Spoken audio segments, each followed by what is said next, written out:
Earlier today, we had an NXT matinee with Stand and Deliver. That was the appetizer for what was to come.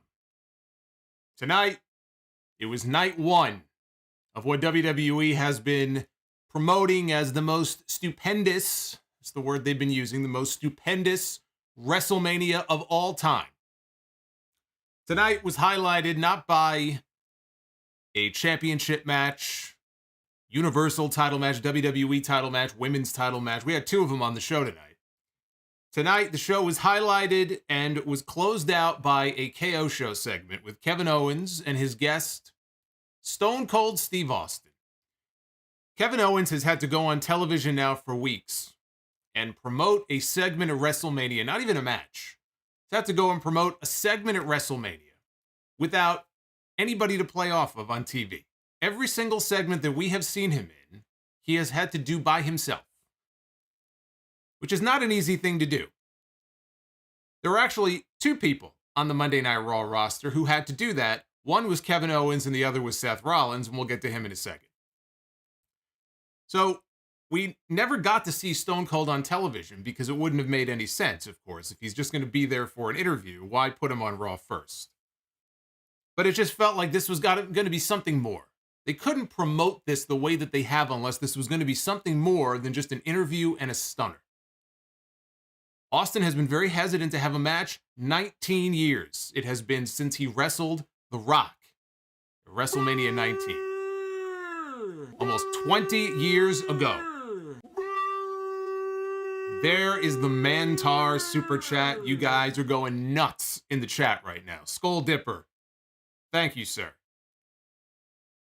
Scared the hell out of me. It's been a long time since we've seen Stone Cold in the ring. He's had countless opportunities to come back and wrestle. The biggest missed opportunity was CM Punk. It was a ready-made feud there. A decade ago, he didn't take it. Pretty convinced that Stone Cold just didn't want to come back. If he wanted to come back, he would have come back by now. Whatever it was that got him to agree to an actual match this time, what we got tonight was an actual match with Stone Cold Steve Austin. Stone Cold came back and wrestled tonight for the first time since 2003. There was a referee, there was a ring bell, he had the knee braces on. It was a match. No holds barred. They brawled all over the stadium. Austin out there, a little slower than we remember him being, but oddly enough, as slow as he looked at the beginning of this, he seemed to improve and get better as the match went on. And I have a theory about this. I think that the reason for that is all the beer that he was drinking. All that beer, he kept drinking can after can of his new American lager. I think the beer, it's like Popeye and his spinach. I think the beer actually gave him more energy. He looked better as the match went on. And it ended exactly the way that you thought it would, with a Stone Cold Stunner, 1, 2, 3 in the middle of the ring. Stone Cold wrestled his first match in Dallas. And as far as we know, never say never, but tonight was very likely his last match, back where it all began. And it was a lot of fun. In fact, when I think back to this WrestleMania top to bottom, I'm going back to see what is the last WrestleMania that when it was over, I felt like I really enjoyed as much as this one. And I wouldn't put this one ahead of that one, but I think I would have to go all the way back to 2015. I think you have to go all the way back to the first Brock Lesnar-Roman Reigns match at WrestleMania 31 for a WrestleMania show that I thought was an excellent show overall. I'd probably put this one right behind that one. WrestleMania Night 1 probably surprised a lot of people. Stone Cold was not the only story on the show tonight. Of course, I did mention Seth Rollins, who has had no opponent. He's had to jump through hoops. He's had to wrestle other people to try to get spots on the WrestleMania card now for weeks. All the original ideas they had for him fell through. And Rodimus Prime says, fuck Bully Ray. Bully the Clown making an early appearance tonight here on the stream. Seth Rollins had no opponent coming into tonight. Vince McMahon said he would handpick his opponent for him. The worst kept secret in wrestling was the return of Cody Rhodes. And for the last 24 hours, everybody has been saying, well, maybe it's Undertaker. Undertaker at the Hall of Fame last night said, never say never. Undertaker could wrestle Seth Rollins or WrestleMania. Maybe it's going to be Bray Wyatt. Maybe it's going to be Shane McMahon. Maybe it's going to be this person and that person. It could only be one person. And that man was Cody Rhodes, who did make his WWE return tonight, complete with his entire AEW entrance. I don't think that there was a single thing WWE could have done differently tonight in terms of handling the return of Cody Rhodes. I applaud them. They did an excellent job. Cody got a superstar reaction in a building with almost 70. I know they claimed over 70, but we'll say 70,000 people. He was treated like a superstar, and he came off like one. And he went out there, and he had an excellent match with Seth Rollins. With the right outcome, Cody goes over in his first match back, and Cody is going to be a much-needed addition either to the Monday Night Raw roster or the Smackdown roster at a time when they need big names. He's coming in at exactly the right time, especially coming out of this WrestleMania show where they have to start a whole new crop of stories. Cody comes in, I think, at a very opportune time. They need stars, and Cody can be a star for them. But I think the way they handled his return tonight, pitch perfect. And I give a thumbs up, a hearty thumbs up to WWE. Not a single thing I would have changed about what they did tonight with Cody Rhodes. Man, maybe the neck tattoo, but it actually looked darker. Did you notice that? The neck tattoo? It looked like it was maybe colored in. It looked darker than the last time I saw it. I feel like that thing grows a little bit more. It grows bigger each time I see it. Said before, coming into the show, the two things I was looking most forward to were the Stone Cold angle, which turned into a match, and seeing Cody Rhodes back in the company and in the ring with Seth Rollins. On both of those things, WWE delivered tonight. They delivered on what I was looking forward to. And beyond that, when I look at some of the matches on the card, the Women's Championship match that stood out was the Raw Women's title match between Becky Lynch and Bianca Belair, and we do have a new Raw Women's Champion. Those two women went out there and had an excellent match. Both women's title matches were very physical. Only one of them delivered, and that was the Raw Women's title match. The SmackDown Women's title match, not so much. And I think it's pretty clear, now that the show is in the history books, that WWE had only one decision to make as far as what to close out tonight's show with. I think it's safe to say they made the right choice in terms of closing out the show with Steve Austin. Because you know full well, had they put Austin on earlier in the show, there would have been people leaving that stadium in droves for Charlotte Flair and Ronda Rousey. It was the correct call to make. So we have a lot to get into here. There was actually one match that did not happen tonight, the New Day match against Sheamus and Ridge Holland.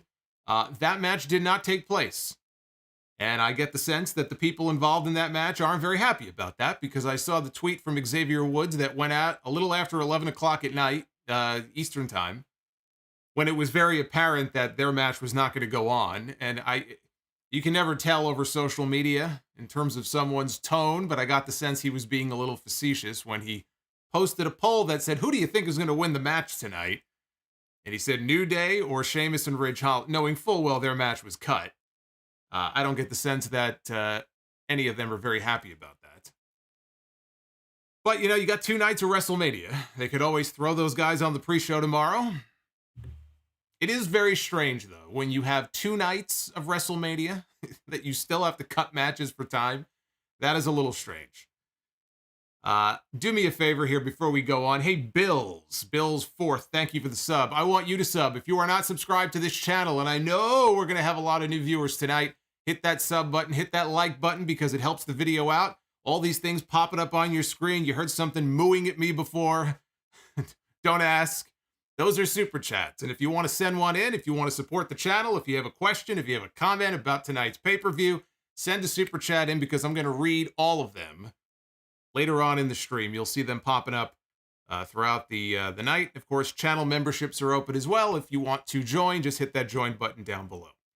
One other order of business here before we go on. I know some people are also waiting to find out who the winners are in the Stone Cold Mania Championship contest. Hey, Dallas Caballero just became a Sound Off superstar. Thank you. But we are going to do a Wrestle Rumble contest a little bit later on. Entries closed earlier tonight. I am going to have the great fortune of picking 4 winners at random for those 4 belts that you see on your screen. Somebody, first place winner, is going to walk away with a Stone Cold Smoking Skull replica belt. And so that is something to look forward to a little bit later on in the night. We got an action-packed night here. Hey, Bofo. Bofo Duran just became a channel member as well, so I want to say thank you to him. So let's get into it here because we do have a full show to get into. I actually want to begin with the pre-show because on the pre-show they had Jake Paul, because of course his brother Logan Paul was on the card tonight. They were interviewing Jake Paul, and Jake was being a heel, or maybe that's just how he is in real life. I don't know. They had Jerry Lawler on the panel. And Jerry Lawler was siding with Jake Paul as they were talking about the tag team match against the Mysterios. And Jerry Lawler said that when Dominic Mysterio was born, the doctor gave his mother a ticket for littering. He was coming fast and furious with the one-liners, like he was getting them out of a joke book. But that wasn't even the worst joke that was told on the Kickoff show. I just could not... I cannot get away without mentioning this. So I sat through Smackdown last night, unfortunately, because I wanted to review the show and I wanted to watch, what was going on, the WrestleMania edition of Smackdown. So last night on Smackdown, they had the Andre the Giant Memorial Battle Royal, and I watched Madcap Moss win the Andre Battle Royal.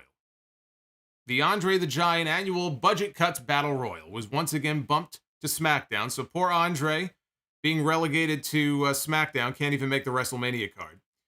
Well, it appears that even Andre the Giant, the 8th wonder of the world, WWE Hall of Famer, even he is not immune to having his name changed.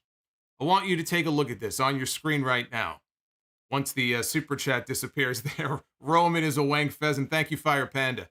But you'll see here in a moment here in that image. There it is. Take a look at that lower third there, underneath Madcap. And now Orange Cassidy. Look at that. You'll see when he stops blocking it. Look what it says there. Andrew the Giant. Andrew the Giant. He's the 2022 Andrew the Giant Battle Royal winner. Of course. Of course. Who among us doesn't remember Hulk Hogan slamming 700-pound Andrew the Giant at the Silverdome at WrestleMania 3? I couldn't believe that. I thought it was a joke at first. Nope. Andrew the Giant. Unbelievable. Even poor Andre, not immune to having his name changed. Such is the state today in WWE. So WrestleMania itself opened with a video narrated by Marky Mark. Mark Wahlberg did the narration for the video. That was cool. Then they introduced the Dallas Cowboys cheerleaders who danced on stage to AC/DC's Thunderstruck. The WrestleMania stage, it looked nice. It kind of reminded me a little bit of WrestleMania in Miami, actually, 10 years ago. Very similar type of stage. Nothing overly creative, kind of giant screens and, I don't know what else they would have done. I mean, it's in Dallas. What do? Do you have like a giant horse or something in the background? I don't know what you do.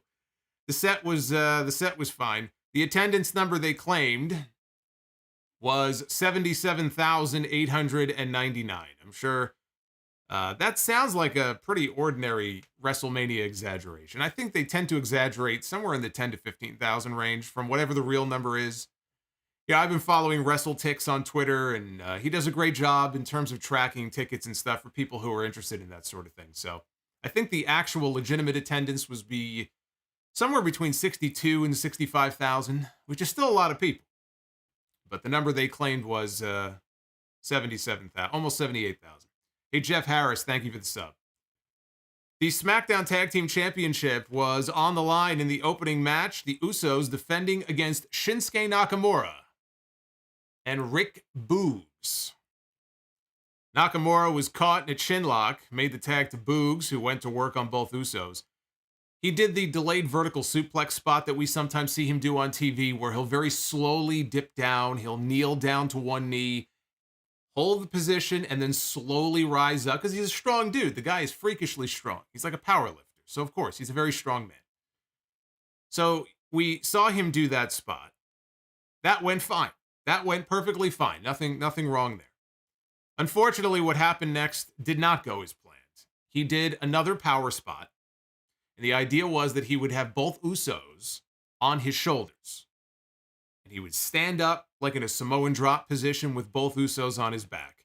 He got them on his shoulders, and as he tried to stand up, his right leg buckled underneath him. It all came crashing down. And he dropped them. He immediately grabbed his knee. You could tell he was in pain. Now, at first, it looked like maybe he was just selling. But became pretty apparent very quickly that this was no worked injury.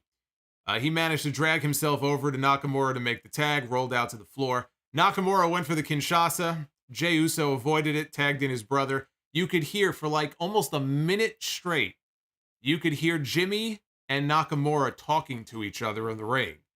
Like they were just trying to book this thing on the fly and figure out, okay, whatever they had planned is out the window. We got to get to the finish. We got to go home here.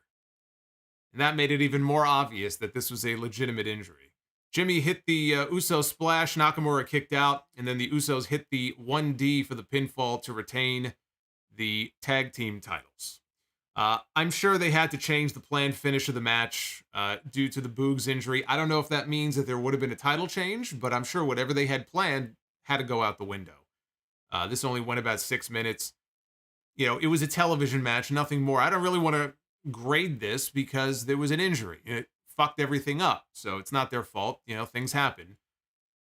As the Usos were leaving, you could see the medical staff. They were tending to Boogs on the floor. He had pulled down his knee pad. You could see the bruising. You could see bruising by his knee, which is never a good sign.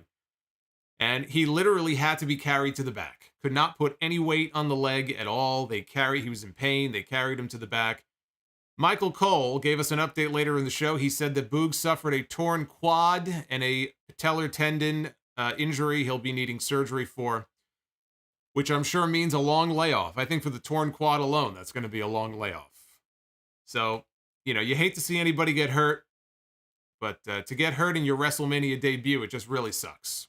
So, unfortunately, not a great way to open the show tonight. We had Drew McIntyre against Happy Corbin. And let me put some of the results here up on the screen for those who are just joining. We have a lot of people filing on in here. If you are just coming on in, hit that like button, sit back.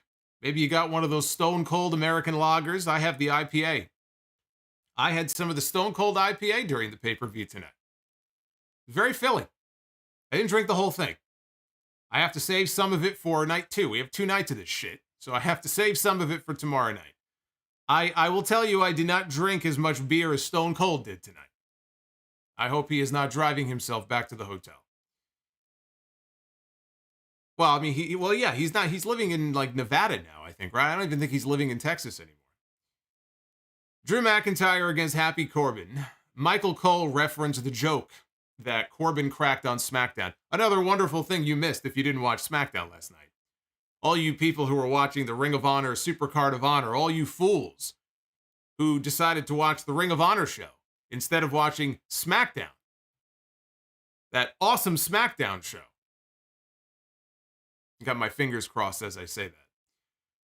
He cracked a joke on TV last night about Drew's late mother by saying, before I even tell the joke, Michael Cole fucked up by saying that Corbin told the joke about McIntyre's wife. He did not tell a joke about McIntyre's wife. He said it about McIntyre's mother. So that's number 1.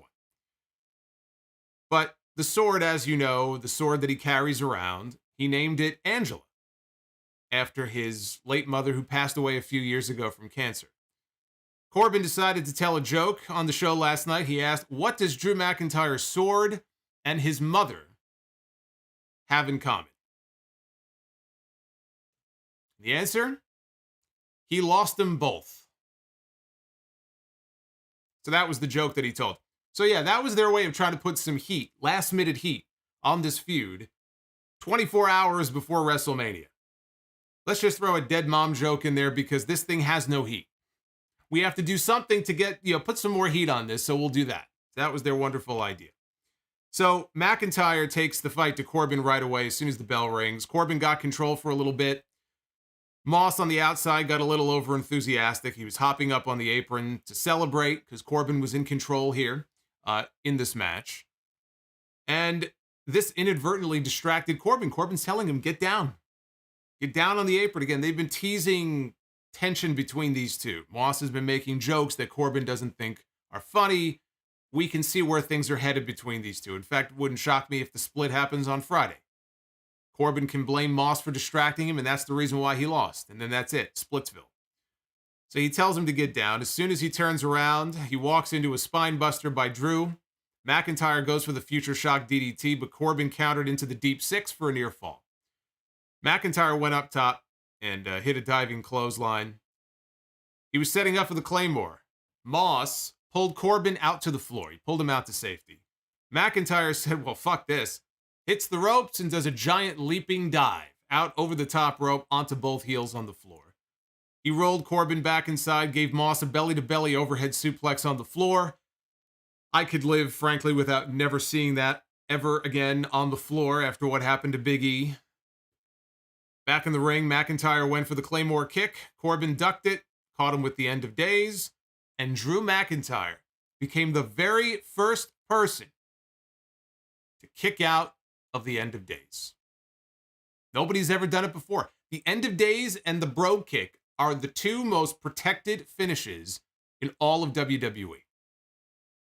And for the first time tonight, somebody actually kicked out of the move. And look, I guess if you're going to save it, you save it for WrestleMania. Maybe I would have saved it for something a little more exciting than than this feud. But nonetheless, he kicked out of the End of Days. Drew came back with the Future Shock and then set up for the Claymore, and this time it connected for the 1-2-3. This wasn't bad.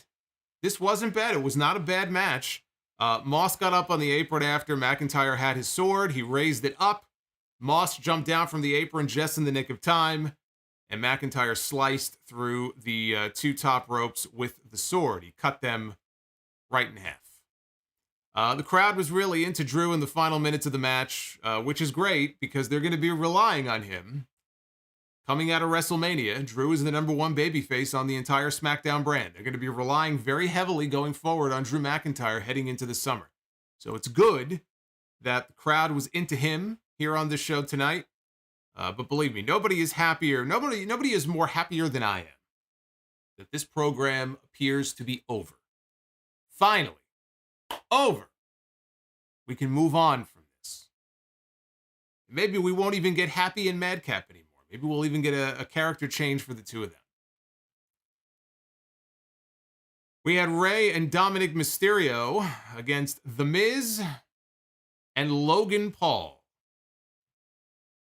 And shout out to Winston Smith dropping some super chat love here on the channel. Winston, thank you very much, sir.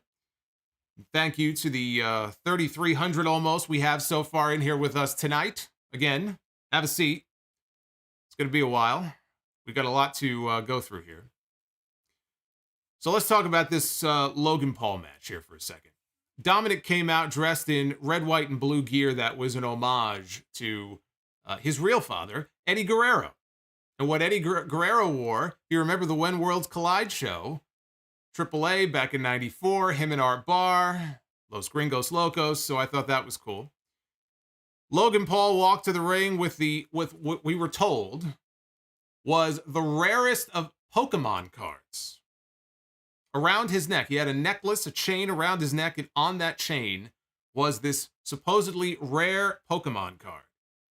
Now, I am no Pokemon expert. Up until a few years ago, I was still calling it Pokemon. I was corrected. It's like when I used to call Super Mario, and everybody yelled at me. So he had this Pokemon card around his neck that apparently it's a Pikachu Illustrator card. I don't know what that means. I don't know what the significance of that is. Not entirely sure. But apparently this card, if it's legit, because there was some kind of controversy a while back where he got some kind of Pokemon card and it was a fake or whatever. And if it's the real thing, this stupid card could be worth up to $1 million. There was a similar card like this that apparently sold, I think, at auction for $900,000. So the idea that there is a Pokemon card that is potentially worth $1 million just depresses the shit out of me. But he had it around his neck as he walked down to the ring tonight. We saw Logan Paul in this match hit a running power slam to Dominic. He hit a blockbuster from the middle rope. He was hitting some impressive moves here and looking pretty good doing it. Dominic was in trouble, had to make a tag to Rey. He finally did. Rey Mysterio has got more gray in his beard than he used to, and yet he is flying around this ring like he's 20 years younger than he is. The guy debuted, I think, in 1989. He's been doing this for over 30 years with knees like silly putty. It really is amazing what stem cell treatment can do.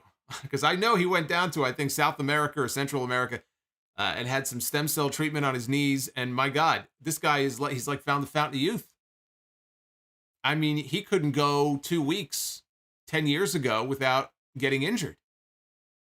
And you look at him in that ring tonight and how fast he was moving, hitting all of his spots and everything. It's amazing. The guy is like a medical marvel.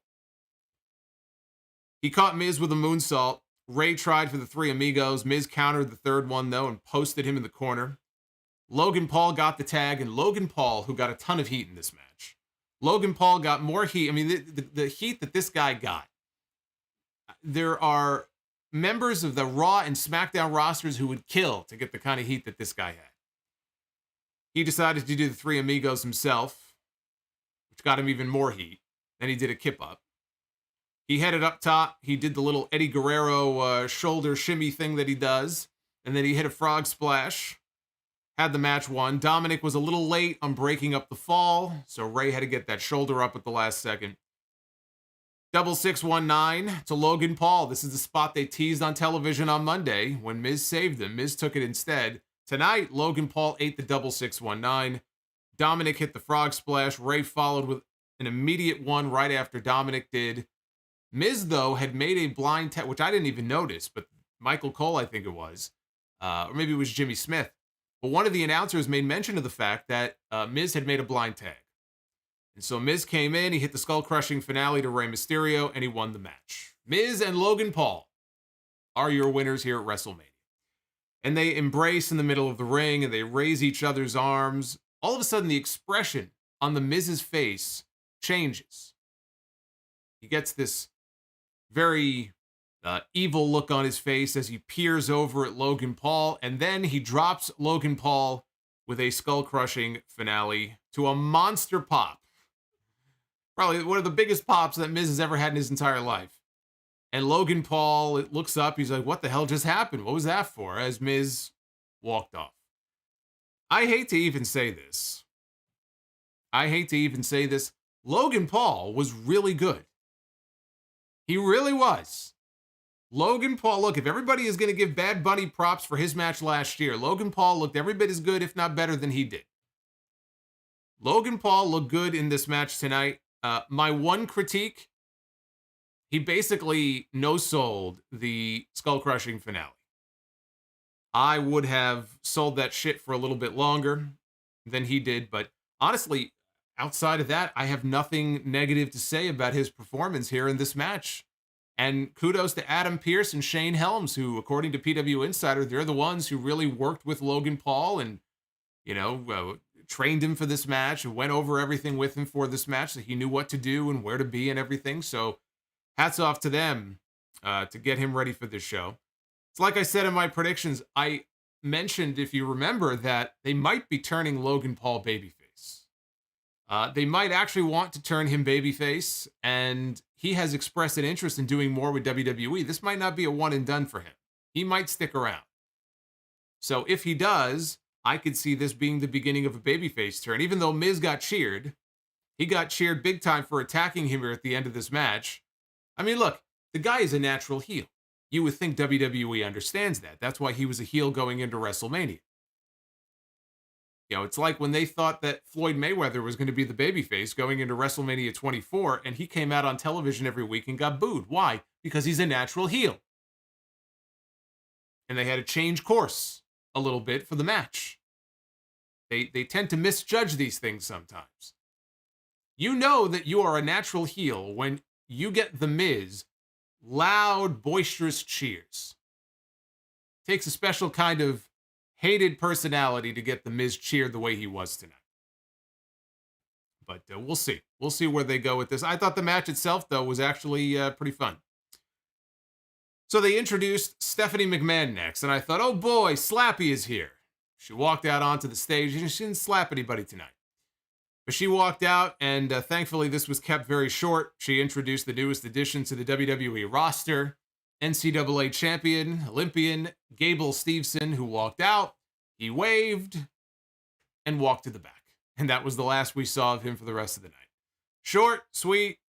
And again, Gable Steveson, he'll be on Monday Night Raw very soon. He was drafted to Raw last year in the draft. But they wanted him, he was going to finish the semester or whatever. So he should be starting up on Monday Night Raw in the next couple of months. He will be full-time on the Raw roster very soon. We have Becky Lynch up next against Bianca Belair for the Raw Women's Championship. Ed Weber says it was a waste of a segment. Well, again, it was kept short. That's why it didn't bother me. That segment was kept very short. So it doesn't bother me. If they keep it to 2 minutes and under, I'm okay with it. It's the ones that drag on that I have an issue with. Shout out to Rizzo for the creepy Jeff Hardy $20 super chat. Thank you, sir. And I'll be reading all your messages a little bit later. So Becky, who talked some shit to Ariel Helwani a few days ago. I don't know how many of you saw that interview. She sat down with Ariel Helwani, as did Charlotte Flair too. But in her interview, Becky said that it didn't matter to her if Charlotte and Ronda were going to go on after her and Bianca because she knew that her match was the real main event of WrestleMania. She said, absolutely under no circumstances is anybody going to go out there at WrestleMania and have a better match than me. She was really talking herself up here. And she said that if Charlotte and Ronda do go on last, it's more of a token gesture because Ronda is back and it's her first big match back. And so I said, well, let's see what happens. We'll go to WrestleMania and we'll see. When the night is over, who had the better match and who had the best match on the entire show. And as I sit here now, I can tell you that Becky Lynch and Bianca Belair, if they didn't have the best match of the night, they had one of the two best matches on the entire show. So Becky Lynch talked that shit, but she backed it up. And Becky can be a little sloppy in the ring sometimes. Becky is not the smoothest wrestler in WWE, not by a long shot. But just because she isn't the most fluid or the smoothest in the ring doesn't mean that she can't have great matches. And we know Bianca Belair is the real deal. I've been a big fan of Bianca for a long time. There's a reason why Bianca Belair, when she was called up to the main roster, she won the Smackdown Women's Championship to close out last year's WrestleMania. And now in her second WrestleMania, she won the other title. Because they also see big things for Bianca Belair. They see Bianca Belair the way that I also see Rhea Ripley. I see both of them as two women that you can build each of your women's divisions around. So you put those two in the ring together. They've had a story that goes back all the way to SummerSlam and the 26-second embarrassment when Becky came back because Sasha Banks had to pull out of her match. Took the championship away from Bianca in 26 seconds, and Bianca now has worked her way back to the championship match. Becky was driven out onto the stage in a white Cadillac Escalade. She's back to the super dark red hair that she had years ago when she was a babyface. And her hair's a little shorter. She's got a new do after Bianca cut some of it off on TV last Monday. Bianca got a live marching band entrance. They played her theme music. And then after that, they played her actual music. And then she came out to make her entrance for the match. They tried to shock the crowd into thinking that they were getting a SummerSlam replay by having Becky hit the manhandle slam in the first 30 seconds and trying to get the pin. Bianca, though, she kicked out at the last possible second. So that was actually a great near fall. Becky tried for a moonsault. Bianca rolled out of the way. Lynch crashed and burned. Bianca locked on Becky's own disarm her submission, but Becky got out of it. They ended up on the floor. And Becky shoved her into the ring steps and then hit 3 of her Bexploder suplexes in the ring. She got Bianca draped over the top rope, went up top for that draping leg drop that we see Nyla Rose do on AEW television whenever she's in the ring. And Bianca landed right on top of her on the way down. So as she hit her with the leg drop, and Becky's on the mat, Bianca just fell right on top of her. There was a spot where Bianca climbed up to the top rope. Becky cut her off. And Bianca lifted Becky up on her shoulders while she was standing on the middle rope. And then she just dropped her straight down onto the top turnbuckle. Then Bel-Air followed that up with a 450 splash from the middle rope. Only got a near fall out of it. Becky then hit a rolling thunder kick from the top rope. And her heel caught Bianca right in the eye. It looked pretty gnarly. I mean, it looked like and the replay even showed she connected flush right by the eye socket and kicked her on the way down. That did not look like it would have been very fun to take. And by the end of this match, her eye looked completely fucked up. Bianca's eye. Bianca, you know what Bianca reminded me of? Like with the eye and everything and how deformed it kind of looked when this match was over from all the swelling. She reminded me of Sloth.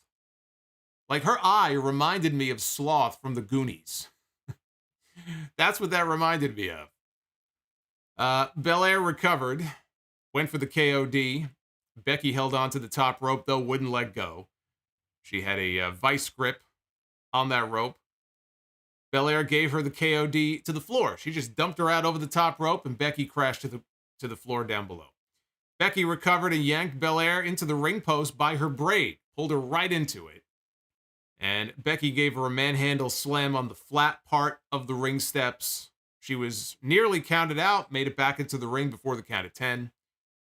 Bianca could barely get to her feet. Becky went for the manhandle slam from the middle rope, but Bel-Air avoided it with a backflip, and then hit the KOD and got the 1, 2, 3, and Bianca Belair wins the Women's Championship, gets a huge reaction. The place loved the finish. They popped big when she won the title. This was a great match. This was the first great match of the night because the early part of this card it felt like a lot of those early WrestleMania cards where they put a lot of matches on the show. You go back and watch. I mean, look, some of us grew up in that era, the golden era, the early WrestleManias, WrestleMania 3, 4, 5, 6, 7. You go back and you watch those WrestleManias, as fondly as a lot of us remember some of them being, there was a lot of filler on the undercard. So it's not some kind of new concept that you have filler matches on WrestleMania. But when you're sitting here and you see one after the other, I mean, that really, after a while, it gets kind of dull and you're just kind of looking at your watch going, all right, let's get some stars out here. We had the Usos, and okay, they're part of the top faction on Smackdown, but this is not really a big match. And then you see fucking Happy Corbin, and then you see Logan Paul, and it's like, when are we going to get the big names? When are we going to get some of the stars on the show? This match is where things really kicked it up. I thought this was the first truly great match on this WrestleMania card. And it had the correct finish, because after being embarrassed last year at SummerSlam, there could be no other finish other than Bianca getting her belt back and getting her revenge on Becky. Becky Lynch has not lost. It's been years since she has lost. Every year, every day of every year that Becky has been active since WrestleMania 35, she has held a title, whether it's the Raw Women's title or whether it's the SmackDown Women's title. So that's the other part of this, is that Bianca becomes the first woman to basically end the streak, if you will, and hand Becky Lynch her first loss in a very long time. And she celebrated like it was a really big deal. So it was a good moment. But again, her eye was freakishly swollen. Hopefully it's just one of those things. Swelling will go away in a few days and nothing is damaged or, broken or anything like that. Because it was a nasty shot that she took to the eye. And then it was time. Seth Rollins, the man without a match at WrestleMania, finally gets on the WrestleMania card. He's been trying and trying and trying. He's been begging, and Vince McMahon says, I'm going to have a hand-picked opponent for you. I won't tell you who it is until you're standing in the ring. You're not going to find out who your opponent is going to be. And it's been the worst kept secret in wrestling about who it was going to be, but there was still the seed of doubt. Maybe WWE's, look, they haven't announced anything, right? It's all the fans online that have been running rampant with all this speculation about Cody Rhodes. Maybe they are going to send The Undertaker out there. Maybe they're going to send somebody else out there and then put Cody on Raw Monday night, right? It's possible. But I think we all knew who was going to come out. The bigger question wasn't so much who's going to come out. The bigger question is, what would he look like? What's his gear going to look like? Are they going to give him new music? Like, how is he going to be presented? That was the bigger thing I was curious about. Because my impression was that Cody owns the rights to his AEW theme music. So I said, I want to see what kind of Cody Rhodes we get when he walks out. Does WWE just pretend that AEW doesn't exist and completely blow it up and put their little stamp on it? What are they going to do here? The lights went out. For a brief moment, I did fear that it would be The Undertaker, which, while the crowd would have been very happy to see him, that would have been awful. Lights go out, and they milked this. They milked this. And then we hear the words of the man himself, very familiar words from his entrance elsewhere. We hear the words, wrestling has more than one royal family. And the music hits, and son of a bitch, I'll be damned.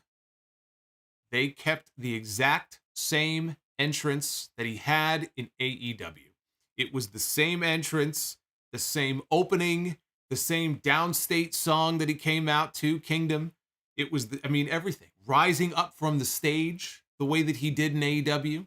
The American Nightmare nickname. They even had one of those stupid 3D logos they superimpose on the screen. It was the tattoo. It was the skull logo that we see on the side of his neck. They kept the exact same presentation that Cody had in AEW. Which is exactly the way that it should have been handled in the first place. I was shocked. They did the right thing. They didn't change anything about it. They didn't put their own little spin on it. Remember when Sting debuted finally in WWE, right? You don't have to do much. It's Sting. You just send him out there. You let people know it's Sting. They know who it is. He's a big name, right?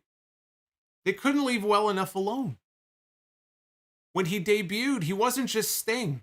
He was the Vigilante because they had to put their little fucking mark on it. So Sting became the Vigilante Sting. Like he's fucking Charles Bronson in Death Wish or something. We didn't get the Vigilante Cody Rhodes here on this show. We got the American Nightmare, and it was fantastic. He got a huge reaction coming out. Big ovation for Cody. It's as if he walked out of a portal from Jacksonville to Dallas. He stepped through from an AEW ring right into a WWE ring. It was fucking spot on, and I give WWE a lot of credit for doing the right thing here. This was Cody's first WrestleMania since the last WrestleMania in this exact same stadium. They were in AT&T Stadium for WrestleMania 32. Stardust was in the ladder match for the Intercontinental title that Zack Ryder won. That was his last appearance at WrestleMania. And so here we are all these years later, back in the same building, back in Dallas, Texas. Early in the match, which took a while to get started because Cody got a huge standing ovation. Finally, they settled down and the match began. And early in the match, Cody did a little cartwheel and he did the whole, remember he used to do that Stardust hand gesture. He did that. Everybody popped. And Corey Graves said that it was Cody shedding his old skin. Rollins worked over his ribs early on. At one point, he shouted at Cody. He said, "Welcome back to the big leagues, bitch." Cody came back with a snap power slam. And he clotheslined Rollins out to the floor and then hit a tope through the middle rope that sent Rollins hurling backwards over the announce desk. There was a little bit of a botch here at one point. Cody tried to do a step-up kick, like a disaster kick, off the ring steps. And the idea was that Seth would catch him. in a powerbomb position. And he kind of dropped him a little bit. And then so they, kind of gathered themselves and he picked him up. And then he gave him a buckle bomb into the barricade. So Cody was laid out. Rollins put him back in the ring and then hit a springboard knee to the side of the head. Followed that up with a running Falcon Arrow into a pinning attempt. Only got 2. Hey, Devin Garcia, thank you for the $25 Hardy Monster super chat. I appreciate it. I saw that out of the corner of my eye there. So the running Falcon Arrow only gets 2. There were 2 curb stomp attempts by Rollins that both missed. Cody tried for the crossroads. Rollins slipped out. Cody hooked him again. This one connected. He went for the pin. And Seth Rollins kicked out of the crossroads. And I wrote here in my notes, I said, killing his finish on day 1. His very first match back in the company. Already killing this guy's finish. Cody went up for a moonsault attempt. Rollins crotched him. And Rollins jumped up and delivered an inverted superplex. But rolled through, had him in the same position, like a dragon sleeper position, picked him up, and hit the old gold dust final cut slam. Went for the pin. Cody kicked out. Cody avoided a Phoenix splash. Rollins rolled through, though. Rollins went for the pedigree. Cody escaped. And Cody set up for the pedigree of his own. And the fans popped when they thought he was actually going to hit the pedigree. Instead, though, he hit a power bomb. Actually, it was more like a Tiger Driver. And Cody then hit a springboard Cody cutter off the ropes, hooked the leg, and Rollins kicked out again. He was kicking out of all of Cody's shit here in this match. Rollins comes back with a pedigree, but Cody kicks out of a pedigree. I will tell you that they sold me for a moment there that was going to be the finish. As the match was going along, I started to doubt whether or not Cody was actually going to win this match.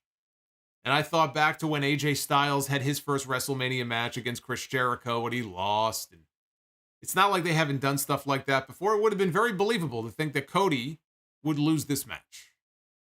And they would just chalk it up to the fact that, well, your first night in, you're coming in, you're facing one of our top guys, and we're going to humble you by putting our guy over you. But that spot right there is what had me a little worried there, because I didn't know if that was being done as sort of a little tribute to Triple H, and if so, maybe they wouldn't want anybody kicking out of it, but Cody did kick out of the pedigree. But seriously, holy shit. Can you imagine if Cody lost to the pedigree, the fucking meltdown certain people would have online? Holy shit. As it is, I saw people on social media who probably were the biggest Cody Rhodes fans in the world when he was in AEW. There were a lot of AEW fans that I did see, not all of them, but a lot of them that I saw on social media tonight, who were shitting all over this Cody Rhodes WWE return because they feel, it's like they take it personally and they feel, betrayed by him going back to, the evil empire or something like that. You would think they'd be happy for the guy, right? A big successful return tonight. If they were a fan of his there, why wouldn't they be a fan of his here? But man, it's like a fucking team sport. I was kind of shocked, frankly, by how much hate I saw online for him. Hey, Paolo, just became a Sound Off Superstar channel member. Welcome to the channel, my friend. Happy to have you. That's right. Philly Sports in the chat says, now all of the AEW fans are chanting Cody sucks. Well, not all of them, to be fair. It's I think it's a vocal minority, but it was very noticeable. So they traded right hands in the middle of the ring. They did the yay boo spot. People were cheering for Cody and booing Rollins. Rollins yelled that this is his company. He clubbed Cody in the back of the head with a forearm. Cody recovered, though, hit 2 crossroads. He went for a third one. And he stopped, did a little tribute to his father instead. He did the Dusty Rhodes, I don't know what you would call it, the Dusty Shuffle, whatever you would call it. And then he hit the bionic elbow, looked up at the sky, and then delivered a third crossroads for the win. Huge pop Cody Rhodes getting the 3 count on Seth Rollins, and a huge reaction really for the final sequence of moves. The people were really, especially down the stretch, the people really were very, very much into this, very much alive for this. And look, you never know what kind of reaction you're going to get when you have somebody from the outside, from another company, coming in, facing your guy. I just talked about this tribalism, and it's not just an AEW thing. WWE fans are every bit as bad. There's this tribalism that's out there. It's bad as I've ever seen it. And it's like a team sport. Cody could have gone to WrestleMania tonight and been booed out of the building. Like after the initial pop died down, they did the yay boo spot. They could have been cheering Seth and booing Cody. You never know how these things are going to go. So the reaction that he got tonight was perfect. They have to be very happy, I think, with how this ended up. And when it was over, I thought, well, AEW beat WWE. Cody Rhodes went to WrestleMania and he beat them. He beat Seth Rollins at WrestleMania. AEW beat WWE here at WrestleMania. I kid. This was an excellent match. And I have to hand it to WWE. I don't know if it's going to last. It's all in the follow-up. This was one night. I'm a little worried about night 2 and 3 and 4, so we'll see where they go with this. But for one night, they got it right with Cody Rhodes, and they absolutely nailed it.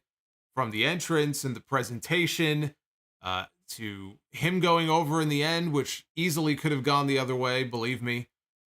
They did good. They got it right. And Cody could give Raw or SmackDown. My guess would be Raw. But Cody could give Raw or SmackDown right now. He is going to give them a much-needed upper card talent, a much-needed shot in the arm in terms of that upper card scene on either of those shows at a time when they desperately need more stars on those shows. He's going to be somebody they can immediately plug in. I'm not saying into a title match right away, but they can plug him in there immediately. And if they play their cards right, he could be a difference maker for them on that show in terms of just making things a little more interesting. The one thing I'll say, even though Cody was getting booed on AEW television every week and people were booing him and they were booing his wife, it honestly was one of the more interesting parts of the show. Is Cody going to finally turn heel? He's resisting the heel turn. Why isn't he turning heel? Why does Cody not want to turn heel? Or why does Tony Khan not want Cody to turn heel? And then he would go out there and get these like John Cena mixed reactions. And it was honestly one of the more interesting parts of Dynamite every week.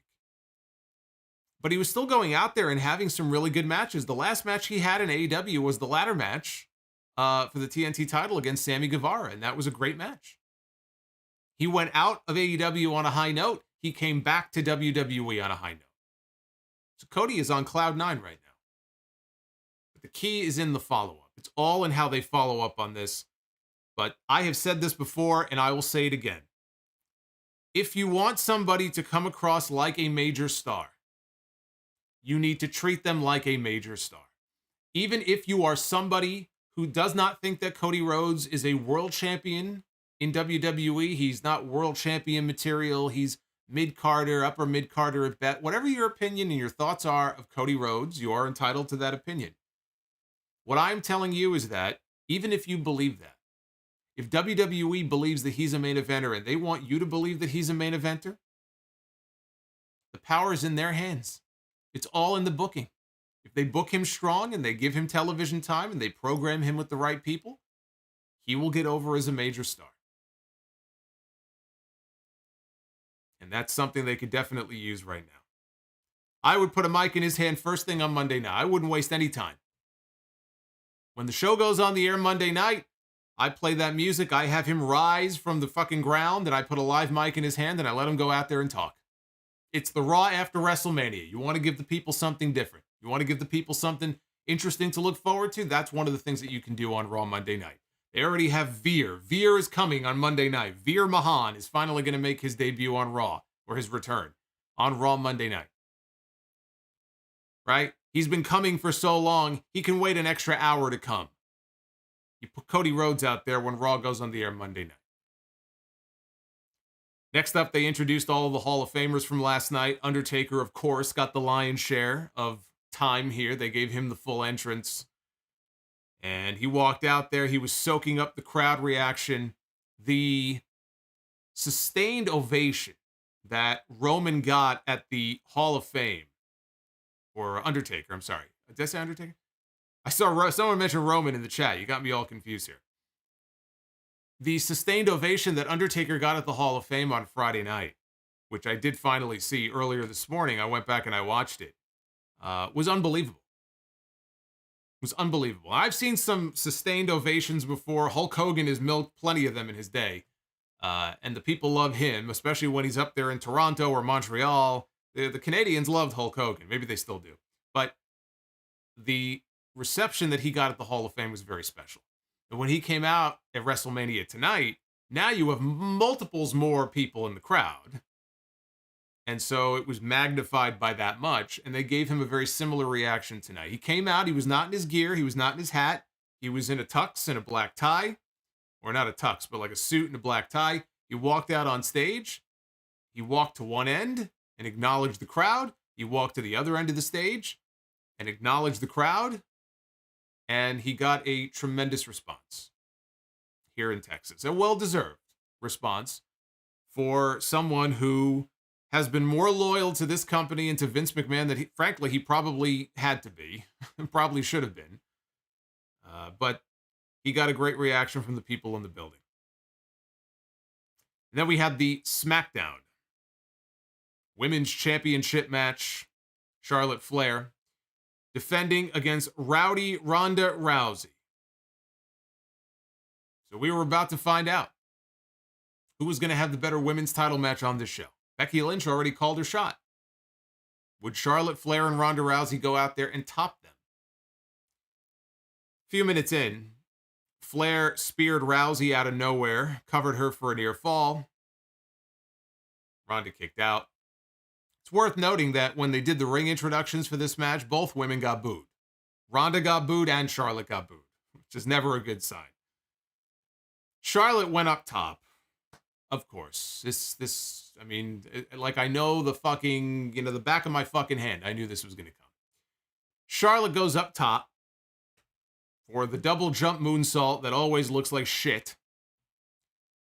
This was no different. She completely missed Ronda on the standing moonsault. So she comes off the top rope, lands on her feet. It's the Andrade double jump moonsault. She lands, she goes for the standing moonsault, and she completely missed it. Looked absolutely terrible.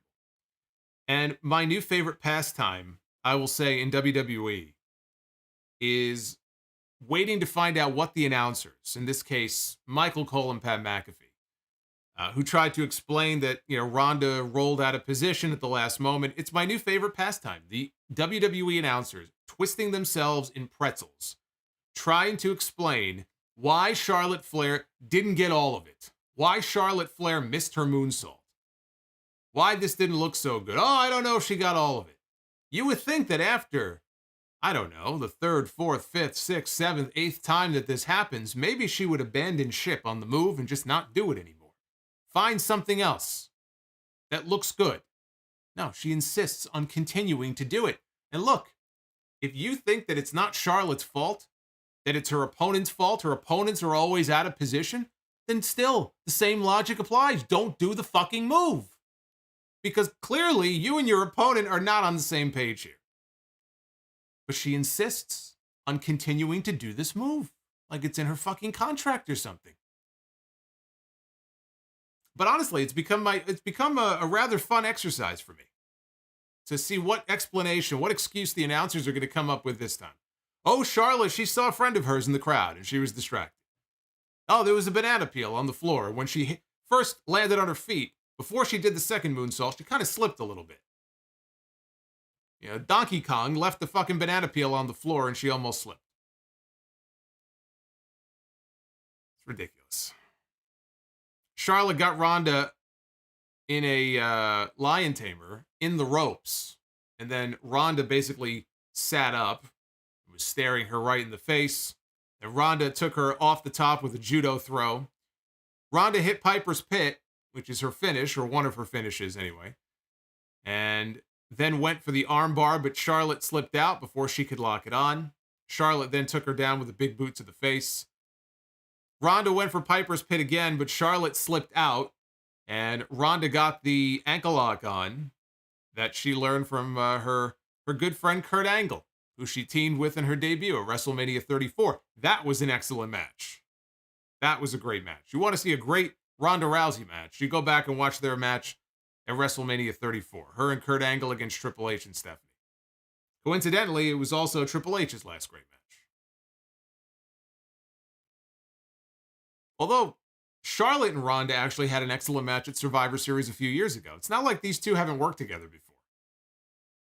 These two have gone out there before one-on-one and actually had a great match.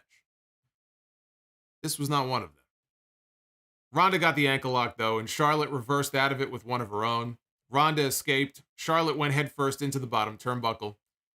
Ronda got the ankle lock applied again, but this time she dropped down and she got a leg bar. She put the leg vine. So she had her trapped. You would think Charlotte now has nowhere to go. But she got those long legs, and she was able to kick her way out of the hold. Charlotte got the figure 8 applied, and they blacked out the screen. Now, I'm assuming my screen blacked out. I can hear the commentary. But my screen turned black. I can only imagine because somebody got exposed. I don't know if it was a nipple. I don't know if it was the nether regions. Whatever it was, I guess they didn't want us to see it. Because my screen was black for like 10 seconds. I don't know what fell out. I don't know. Whatever it was, though, finally my screen came back. Maybe it was just me, but then my screen came back on all of a sudden. Ronda managed to escape, though, the figure 8, and she squirmed out to the floor. Charlotte gave her an exploder into the barricade. The people really just, at this point, they were very quiet. They really didn't seem to care about any of this. Back in the ring, Ronda delivered another Piper's Pit, but they were in the ropes. She went for the cover. Charlotte got her foot on the bottom rope, and Charles Robinson counted 3.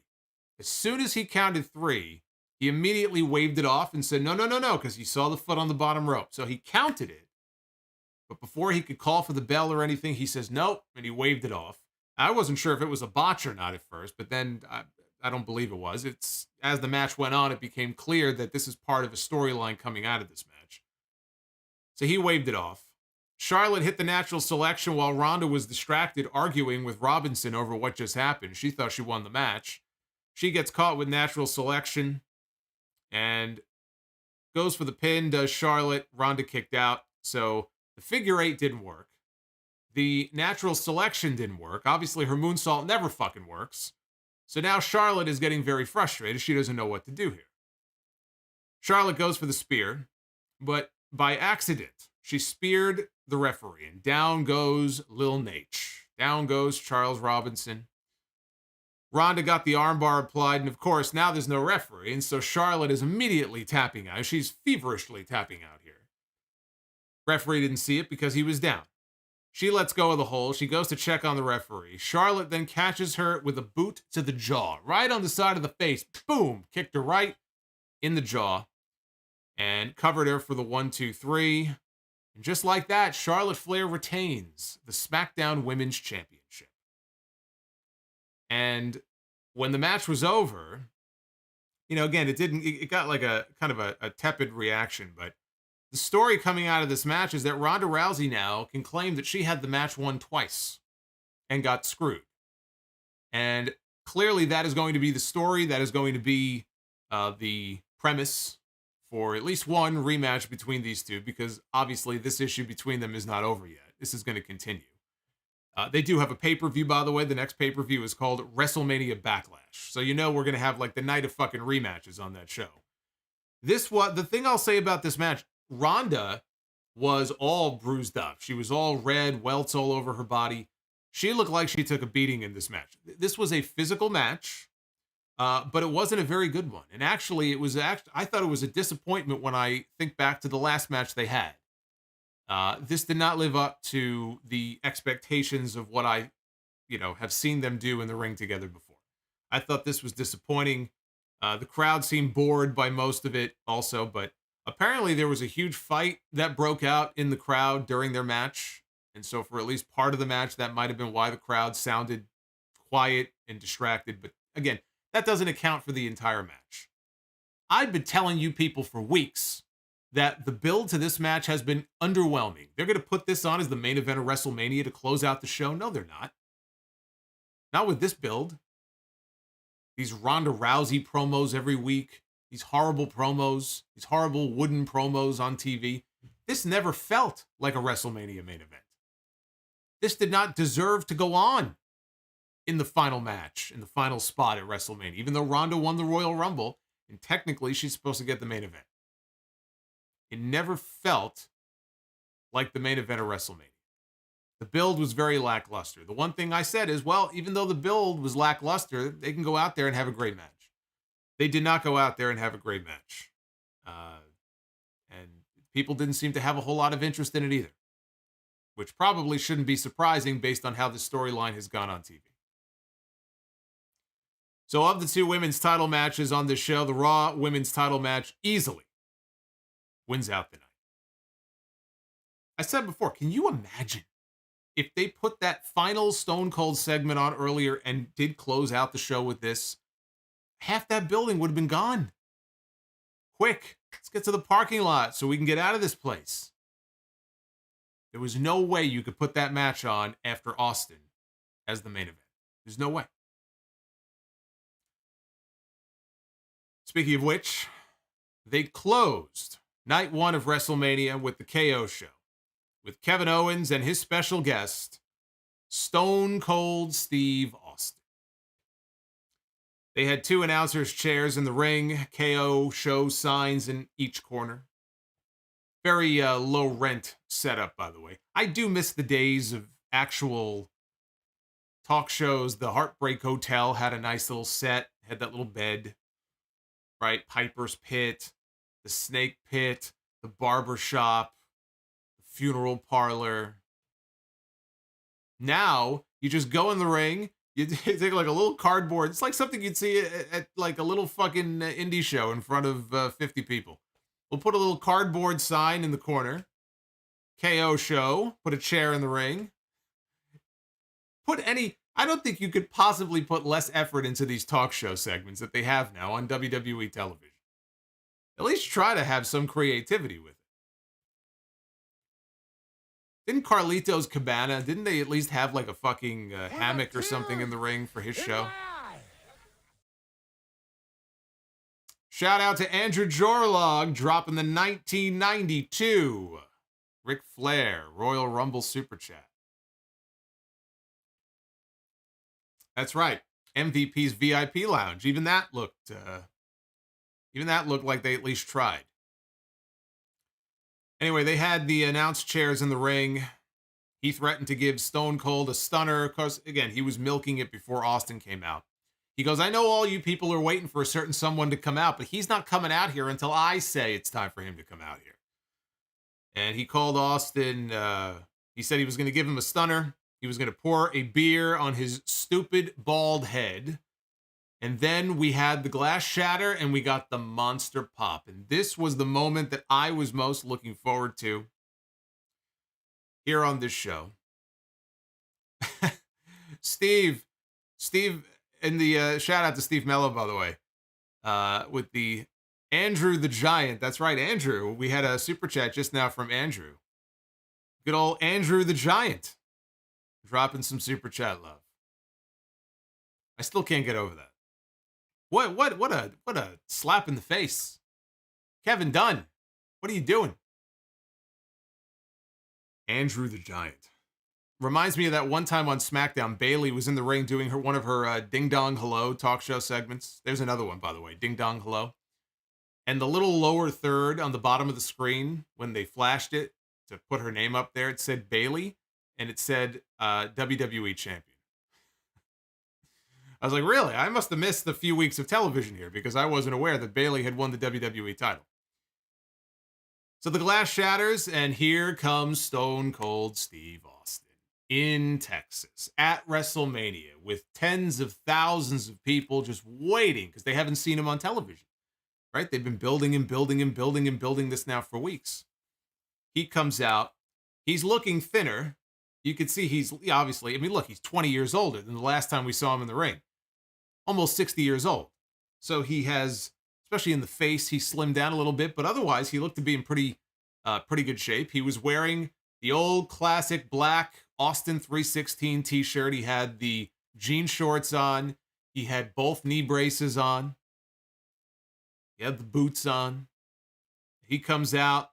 He goes to each end of the stage. He's soaking up all the cheers, getting the monster pops. Stone Cold and The Undertaker getting the monster pops here on the show. It's like the Attitude Era lives on. Then he walks to the other end of the stage, soaks up the crowd reaction. He goes to walk down the ramp and he stops himself and he has second thoughts. And he walks to the back. And Kevin Owens is in the ring laughing. He's like, look at this guy. He decided to leave. He's too scared to come down here and confront me. Then Austin comes riding back out on stage in his ATV. Remember Sheriff Austin from all those years ago? Sheriff Austin was back.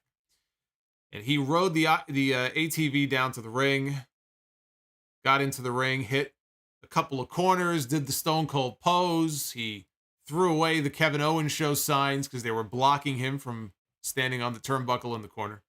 Before he could stand on that fourth and final turnbuckle, Owens committed the most egregious of sins. He said, cut the music, and he stopped Stone Cold dead in his tracks during his entrance. You don't interrupt a Stone Cold Steve Austin entrance. People paid their good money to see Stone Cold pose on the ropes and shake his head and do all the Stone Cold shit that Stone Cold does. So, of course, that got him more heat. And he told Austin to sit down, take a seat, which Austin did. Austin then insulted his stupid haircut. He said that he looks like a jackass. Then he called him a stupid son of a bitch for running down the great state of Texas. Owens insulted Texas some more and the people with their stupid hats and their stupid boots and their stupid belt buckles. He says he feels for Steve, though. He feels for Austin because if he grew up in Texas, he would have moved to Mexico. He says it's right there. You just go down south. Austin said in a few seconds, you're going to have 75,000 people calling you an asshole. Then came the asshole chants. Owens told him not to be like that. He goes, you should be more like me. I'm a distinguished French Canadian. And then he said, look, I'm going to let you in on a little secret. I didn't invite you here to interview you. I didn't invite you here really to be on the KO show. I had to find a way to get you here. But the reason I got you here is because I want to fight you. And he said he wants him in a match. He doesn't want to talk. Crowd cheered. He said he brought him out here to challenge him to a match. But not just any match. He goes, he wants him in a no-holds-barred match. And the entire crowd erupted into yes chants. You had 70,000 or so people in this building putting their fingers up in the air, chanting yes. As dead as they sounded for the match that came before this, it's almost as if somebody roofied their drink and they went out like a light. And then 20 minutes later, when the glass shattered, it woke them up all of a sudden and they were conscious again. And they're throwing their fucking fingers up in the air. They were awoken from their slumber from the previous match.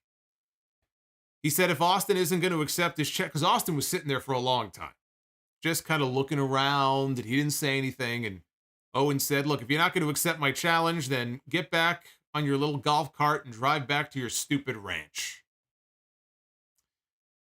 And Austin said that he had his first match right here in Dallas, Texas. He said, I could have my last match right here in Dallas, Texas. He goes, if you want Stone Cold to compete here tonight against this sack of shit, give me a hell yeah. The crowd chanted hell yeah. And Austin said, he was going to say, bring me down a goddamn referee. He said, bring me down, and then he stopped himself. He goes, bring a ref. And here comes, I think Rod Zapata, I think is his name. Here comes the referee. Holy fucking self-tanner, by the way. He comes running down to the ring. So here we are, right? We knew there was a possibility that this might happen. But I said when all of this bullshit started and all of the Austin rumors started, I said I still can't wrap my head around the idea that Austin would agree to come back and have a match. And until I see him standing in the ring in his gear, in his boots, with his knee braces, and I see a referee and I hear a bell, I'm not going to believe it.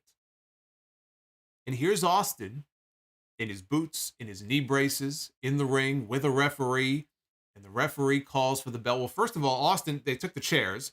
They threw the chairs out of the ring. They threw the signs out of the ring. They got all the debris, all the crap out of the ring. Owens went to one corner.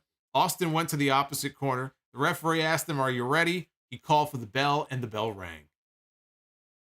And the place went nuts. It's not very often when the bell rings before they touch that you hear a crowd erupt into holy shit chants. It's happened a few times before.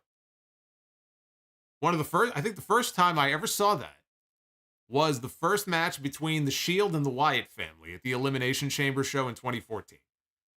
They hadn't even touched. They hadn't locked up. They didn't do anything. The bell rang, and it got holy shit chants, and this is awesome chants. Very seldomly do you see that. But think about the gravity of this if you're a wrestling fan. If you grew up a fan of Stone Cold Steve Austin, you never got to see him have a retirement match. You probably didn't even know when he lost to The Rock at WrestleMania 19, that was his retirement match because he didn't want anybody to know. And so all these years go by, you're like, yeah, Stone Cold's not going to come back. If he was going to come back, he would have come back by now. And all of a sudden, he's standing in the middle of the ring in the main event of WrestleMania, and there's a referee, and they ring the bell. Now, I see it with my own eyes. Now I believe it. Holy fuck, we're about to get a Stone Cold Steve Austin match. They exchange right hands, and it was very apparent here at the beginning of this. I will say that it was very apparent here at the beginning of this that Austin was a lot slower. He was not throwing those fists. He was not throwing those feet, those boots in the corner with the same kind of speed that he did 20 or 25 years ago. But he started to, he got the better of the punch exchange, got Owens down in the corner and started stomping him. But he was stomping him very slowly. It was one stomp at a time, and he would stop, and then another stomp, and he would stop. But when he got to like 7 or 8, then he started finally stomping a mud hole in him. He sends Owens into the opposite corner. Owens took this huge exaggerated bump and falls down. Stomped him in the opposite corner. Threw Owens out to the floor. Asked for a beer. This was his second beer so far of this match. We're not even 2 minutes into this match, and the man is already on his second lager. Austin turns Owens inside out with a clothesline on the floor. Owens comes back and sends Austin face first into the ring post. So his first bump, Austin goes down. Owens pulled out a table from under the ring. He propped it up against the barricade. Austin reversed him into it. And Owens took a bump through the table. So we got our first table bump of the match. Again, it's no holds barred. Austin threw him over the barricade. They brawled into the crowd, which used to be a staple of Stone Cold matches, including WrestleMania. In fact, some of the matches with The Rock, maybe 15, I know 17, they brawled into the crowd. I don't remember if they did in 19. They may have. So they brawl into the crowd. And Austin, and I will tell you this was probably the most surprising moment or surprising bump of this entire thing, because I just didn't think that he would take this. Austin took a suplex on the concrete floor. That surprised me, that he would agree to take that bump, but he did. Got suplexed on the floor. They got back on their feet, though. They start slugging it out. People are going nuts for this. People are losing their minds. They probably can't believe what they're seeing. Again, this was never announced. Now, we could talk about whether or not should they have announced this in advance, maybe, but they did not advertise this as a match. So you had a lot of people that never thought they were going to, see Stone Cold back in the ring. And all of a sudden, Johnny Boy over here is drinking his fucking orange soda. And here's Stone Cold beating this guy up right in front of him. So, of course, or maybe they're a few beers in, and that's why, they're kind of losing their minds here. So they brawled back down to ringside. Austin dumped Owens. Owens had climbed up on the barricade. Austin grabbed him and threw him over onto the announce desk, which did not break. Austin grabbed some more of his new lagers. He climbed up onto the table. and he downed some of the lagers. He needed a cold beverage. Then he kneels down. He starts firing away with right hands at KO's skull. So they bring it back into the ring. And I'm thinking now, boy, this has already gone longer than I thought it would. They're back in the ring. Owens draped Austin neck first over the top rope to buy himself some time. And then he climbed onto Austin's ATV. He's going to try to escape. He's going to drive the ATV all the way to the back. And as he's trying to turn it on and figure out how to use it, that gave Austin enough time to come up from behind. And Austin climbs onto the ATV, and then they ride the thing up onto the stage. I think they drive it onto the stage? Because I was distracted here for a moment. They ended up on stage pretty quickly. I think they drove the thing up onto the stage. But anyway, so now they're on stage. Austin gives him a suplex on the stage and gets up very quickly. And it was around this point in the match that Austin looked like he got a second wind, which is what I said at the beginning of the stream. He seemed to get better as the match went on. He started very slow. He was very sluggish at the beginning of this thing. By this point, he's given Owens a suplex on one side of the stage. He takes him over and gives him a second suplex. And he's taking the same bump. When you take the guy over, Austin also is landing on the stage. So he's taking bumps. He's popping back up. He's drinking beer. He seems to be getting better and getting more energy as the match goes on. And I think it's the fucking beer. I'm telling you. The more beer he drank, the better he got. Austin brings him back down to the ring. Sucks down some more beers. Owens, though, catches him with a stunner. Hits him with his own move. Goes to pin him. Austin kicks out. Owens goes outside. He grabs a steel chair. He brings it into the ring. He takes a swing at Austin. Austin ducks. Owens hits the top rope. The chair ricochets off the top rope and smacks Owens right back at his own head. I always love that spot. Actually, what's funny about that, Austin did that to himself once in a match, even though he wasn't supposed to, so he no-sold it. But the over-the-edge match with Dude Love back in 98, towards the finish, when Austin had the chair in his hand, he didn't mean to do it, but he hit the top rope, and it hit him right back in the head. And then he just had to pretend like it didn't hurt. But the chair smacks Owens right back in his own skull. And he turns around. Austin hits the Stone Cold Stunner. Goes for the pin. And gets the 1, 2, 3. This went about 14 minutes, believe it or not. From bell to bell. This thing went 14 minutes. This was a real fucking match. This was not like a 2-minute thing or anything like that. This was or non-sanctioned. This was a real match. So for the people who, worry about that stuff, oh, is it official? Is it in the record book? All that kind of stuff. Yes. Austin officially came out of retirement at WrestleMania 38. His last match will no longer go down as the match with The Rock at WrestleMania in Seattle, which he lost.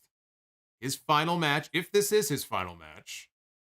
And frankly, after watching him here, even though he seemed to get better as the match went on, I don't know that I have much of a desire to see him back on a regular basis after this. I think as a one-time thing at WrestleMania in Texas, he got to write his storybook ending. When Austin went out in 2003, he didn't want to leave. It wasn't his choice to stop wrestling. He says he really struggled with it too for years after. He was doing a lot of stuff he shouldn't have been doing. He was doing drugs, all kinds of shit, because he had it taken away from him. He wasn't ready to give it up. He was the biggest star in the world, and all of a sudden, he can't do what he does for a living anymore. He's got to go find something else to do. That's a tough pill to swallow. He didn't get to write his own ending. Triple H didn't get to write his own ending either, because now he's retired. If he wrestles again, he could die. So for his own health, his career was ended for him. It was not his decision to make. Austin tonight was able to finally write his own final chapter. And what better place to do it than in Texas, in front of a big-ass crowd, in the main event of WrestleMania against somebody who clearly he respects and thinks the world of, because otherwise he wouldn't have agreed to work with Kevin Owens. The kid who he gave advice to all those many years ago in the airport when Kevin Steen approached him and said, hey, do you have any advice for me and my friend, Sami Zayn? Do you have any advice for us? And he said, don't ever stop running your mouth. The only best piece of advice I can give you, never shut up. Don't ever stop running your mouth. That's how far back the history goes between the two of them. He got to work against him tonight. End things on his terms. End things with a win. Who doesn't want to go out a winner? Austin celebrates. And after a while, Owens finally gets back up to his feet. He gives Owens a second stunner. Down goes Kevin Owens, much to the delight of the entire crowd. 2 police officers are there outside the ring to carry Owens to the back. All the shit that he said about Texas, they're taking him on out of Texas. And Austin wraps up by saying that it's great to be back in Dallas, Texas, and that's the bottom line because Stone Cold said so. And he hands the referee outside the ring, he hands him a beer. The referee's chugging the beer. Austin calls Byron Saxton into the ring to share a beer. Remember what he did to poor Byron on that 316 edition of Raw at the beginning of the pandemic when they were in the PC with no people? Gave poor Byron, I think he might have given him more than one, but he gave Byron a stunner. So he invited Byron into the ring to share a beer. You knew exactly what was coming next. And he gave Byron a stunner. He did this huge, exaggerated oversell. Then he invited his brother into the ring to share a beer. I was hoping he would stun his brother, but he didn't stun his brother. He let his brother get by without being stunned. And that was it. That's how they closed out the show. This was, in a word, fun. Or in 2 words, fucking fun. This was fucking fun. Austin gets one last match where his career began. Kevin Owens gets to live his dream. Kevin Owens, can we acknowledge the fact that Kevin Steen got to main event a WrestleMania? Let alone that it was against Stone Cold Steve Austin. But Kevin Steen, who just re-signed with WWE a few months ago, signed a brand new contract. A few months later is in the WrestleMania main event against Stone Cold Steve Austin. You can't script a better story than that. I'm happy for him. You know that for him, that's just an all-time career moment for him. And the only thing missing, and I said this on Twitter, and I know Jim Ross has lost a few steps from what he used to be, but the only thing missing from this match was the soundtrack of Jim Ross on commentary. If Stone Cold was going to come back and have one last match, it's just too bad we couldn't get Jim Ross on commentary for it. That's honestly the only thing that was missing from this. Otherwise, I thought that from start to finish, this was just a lot of fun. And this show tonight could not have closed out in a better way.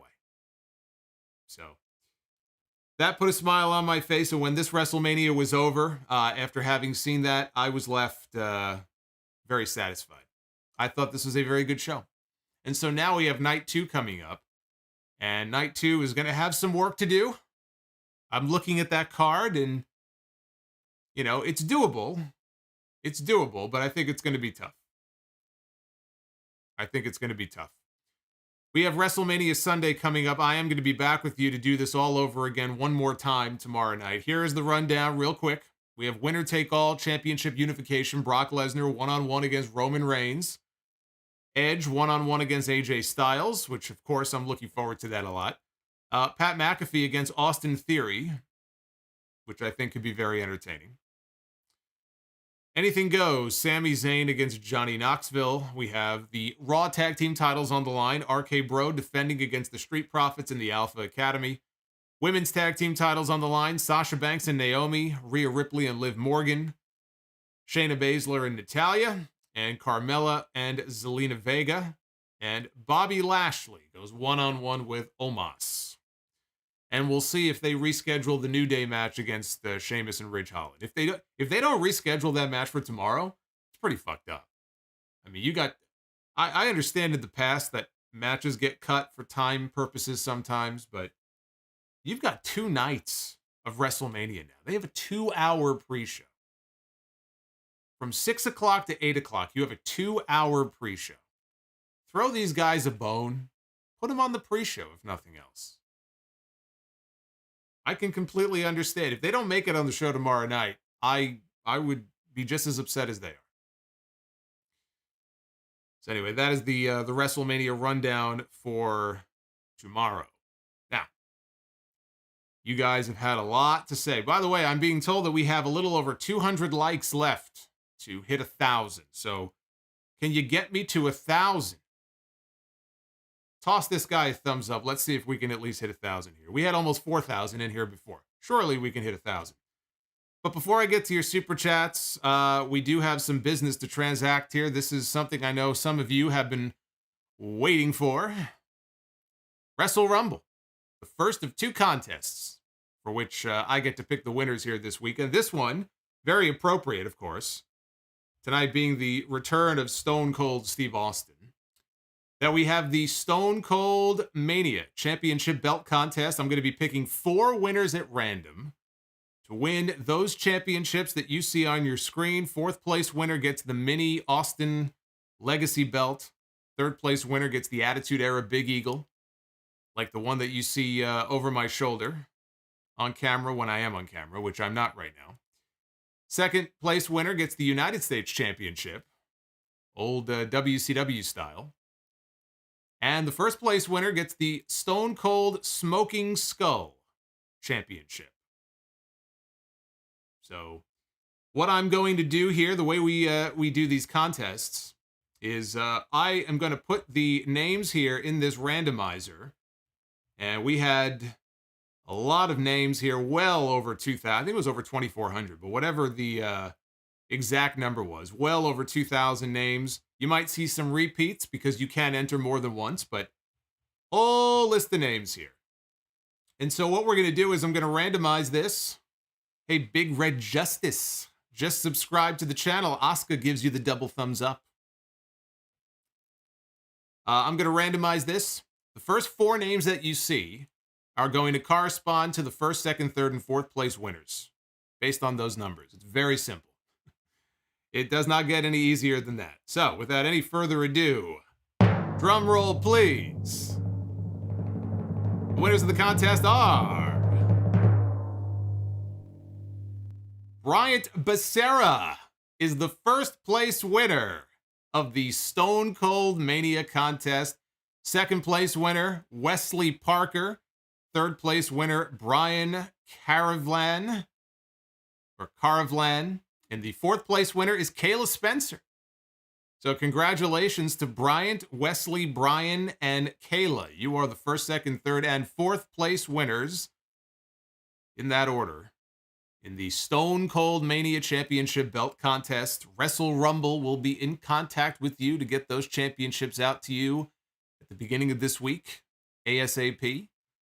So congratulations to those 4, and thank you to everybody who entered the contest. We are going to be doing another contest tomorrow night, actually. And what I'll do now is show you what that contest is going to be. There it is right there. Tomorrow night, it is the Wrestle Rumble Championship Gold Rush. The Championship Gold Rush contest. 1st place winner is going to get a WrestleMania Moments belt. 2nd place winner gets an NWA. Look at that classic NWA design. And 3rd place winner gets the AWA replica belt. So you still have time to enter. I think up until 8 o'clock Eastern tomorrow night. It's only $1, $1 to enter the contest, and we will pick 3 more winners tomorrow night. Always fun. Always fun to give some championships away here and put smiles on people's faces. That is what Wrestle Rumble is all about. WrestleRumble.com. Check them out. Oh, we're getting close. I'm being told we're getting close. Close to 1,000 likes. Yeah, I was actually surprised to see that AWA belt down there.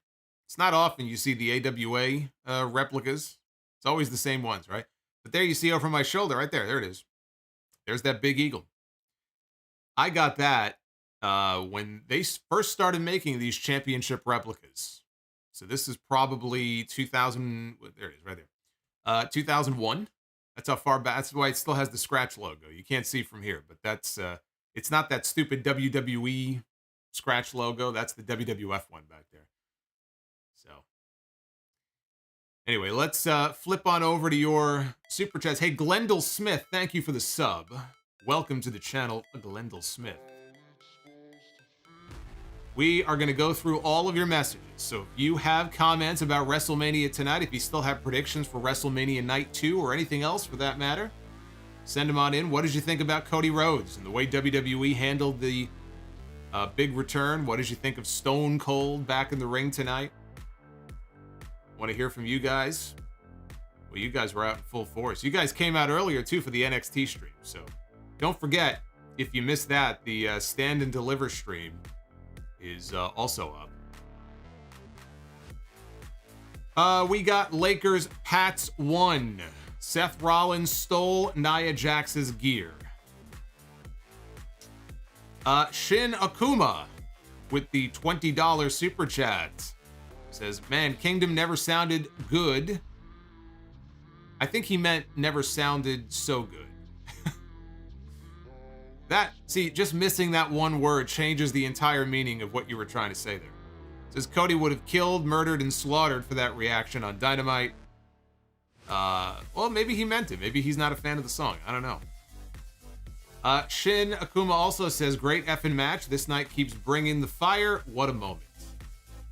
Let's see here. We've got Hyru with the $10 super chat. Adrenaline in my soul. Something, something. Cody Rhodes. Good to have Cody back in WWE, and he and Seth tore it up. Food Hive. 1999. What's going on, Food Hive? WWE is lucky to have Cody. I find it funny how most of the AEW haters kept calling him just a mid-carder, just for you all to chant Cody, Cody, Cody, and say that he's a star now. It's funny how narratives can change. WWE, don't F this up. Yeah, you know, it goes the other way, too. You have WWE fans who crapped all over Cody, and all of a sudden it's like, oh, the prodigal son returns. They're all hypocrites. You have hypocrites on the WWE side. You have hypocrites on the AEW side. They're all meant for each other. They should just go off and fuck already. They have more in common than they think. Speak of the devil, there he is himself with his golden shovel. Cody Rhodes. On the screen. George Mazur, thank you for the $4.99. Replica GL with the $5. I must say, when Cody did the cartwheel and the Stardust hand gesture, that made the night for me. Miles Woods with the $9.99. If CM Punk would have returned to WWE instead of AEW, do you think it would have been Punk and Austin? Very interesting question. Would CM Punk have gotten the match with Steve Austin tonight? I think there's a very good chance, yeah. Maybe we would have gotten Punk and Austin instead. Shin Akuma. Night 1 delivered. I had a very fun night. I'm still high off the Cody and Austin moments. WWE delivers when they want to. Ojali Burgos, I can't tell you how fired up I am right now. This is the most excited for WWE that I have been in years, and we still have one more night to go. Amazing show.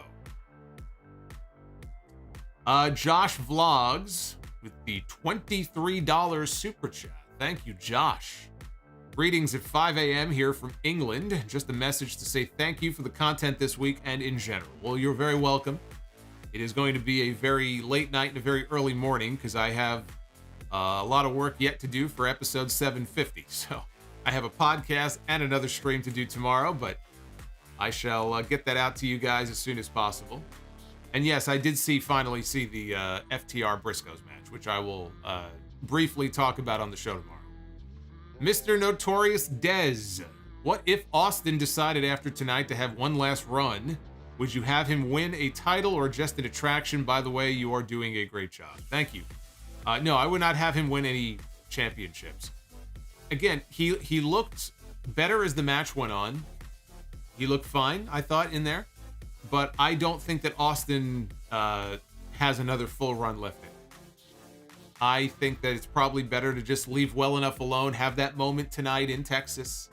Hopefully he didn't get hurt, right? He got out of it unscathed. He looked like he was having fun out there. He looked good. But you definitely noticed early in the match that he is a lot slower. I don't know that I need to see him wrestling on a regular basis. But you know what? Look, everybody comes back and does these Saudi Arabia matches and probably makes a lot of money off of it. If Austin wants to get himself a Saudi Arabia payday, then, you know, more power to him. Epsilon Sama, Cody Rhodes is all WWE. Also, Stone Cold, Stone Cold, Stone Cold.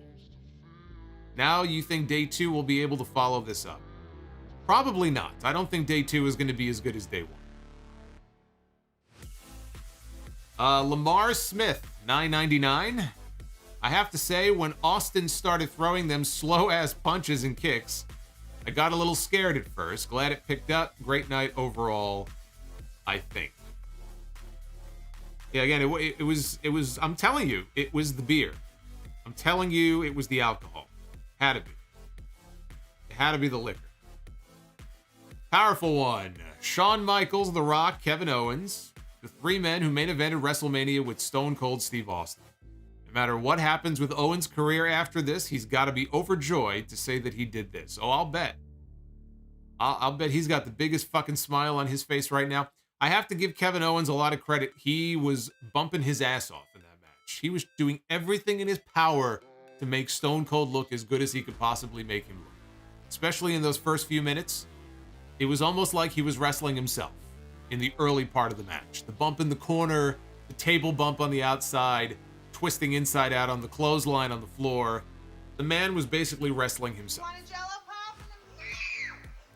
Uh-oh. Uh-oh. Guess who that is? It's little bratty 5-year-old Solomonster shooting his friend. That is me, by the way.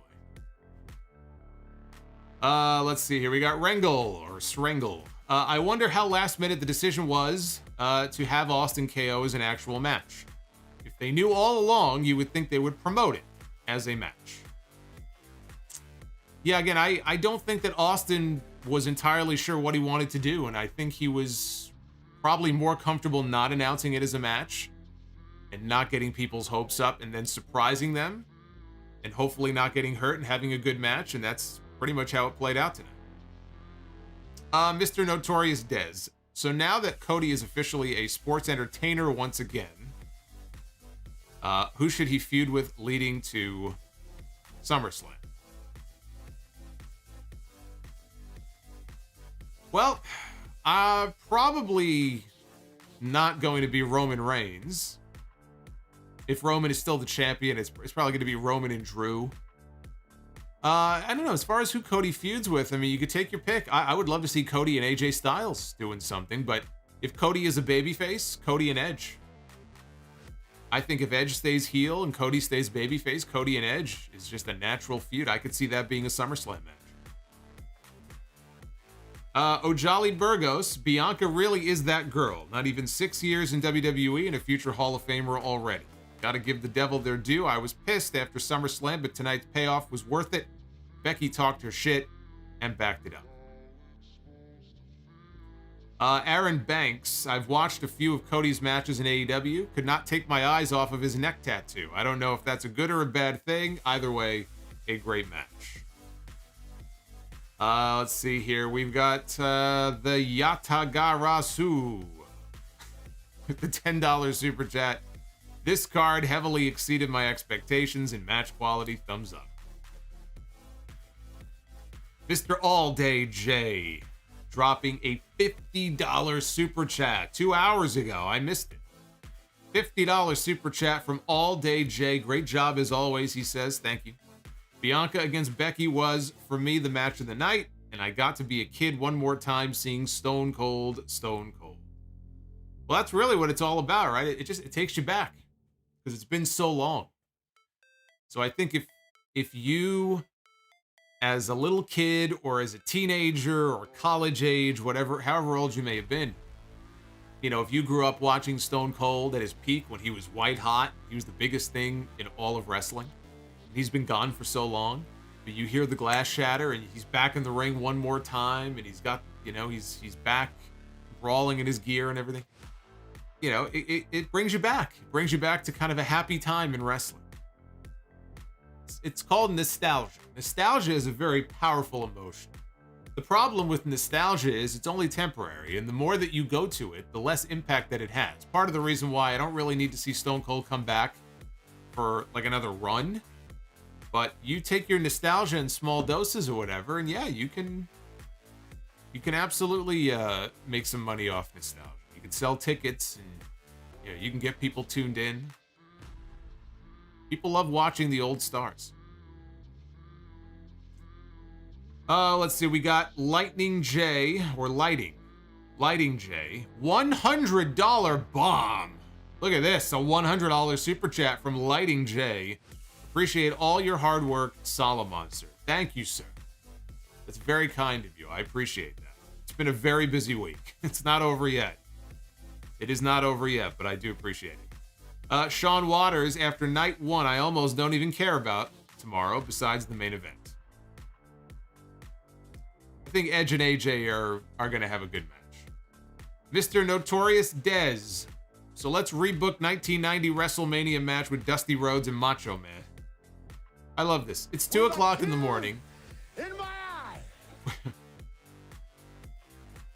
Thank you, M. Mills, with the 1992 Ric Flair Royal Rumble super chat.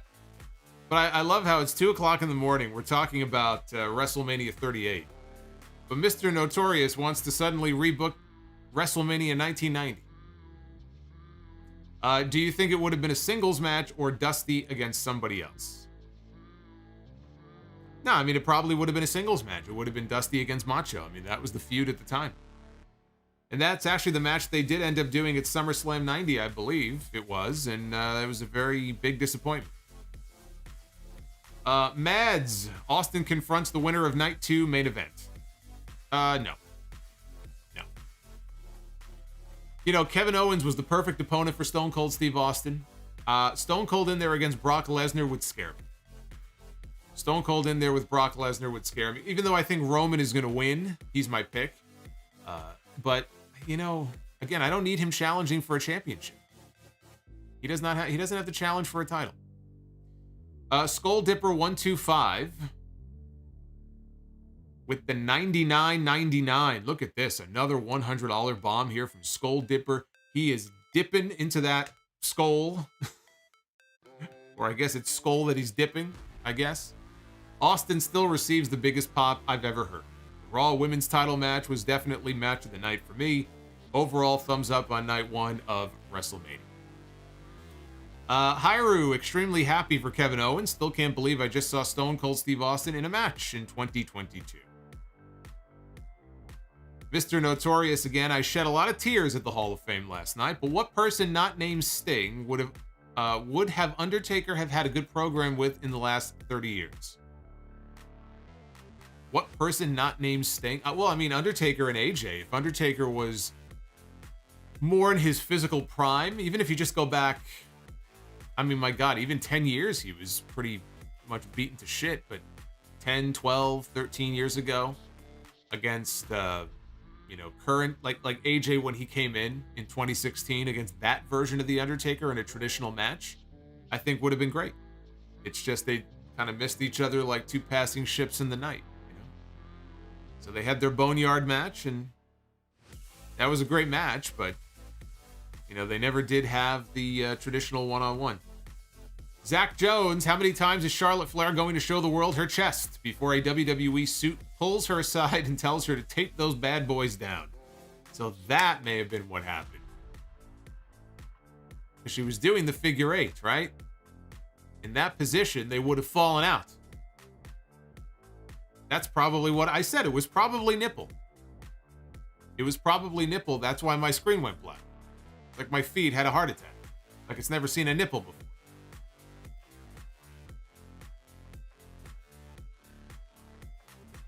Zach Jones, I agree.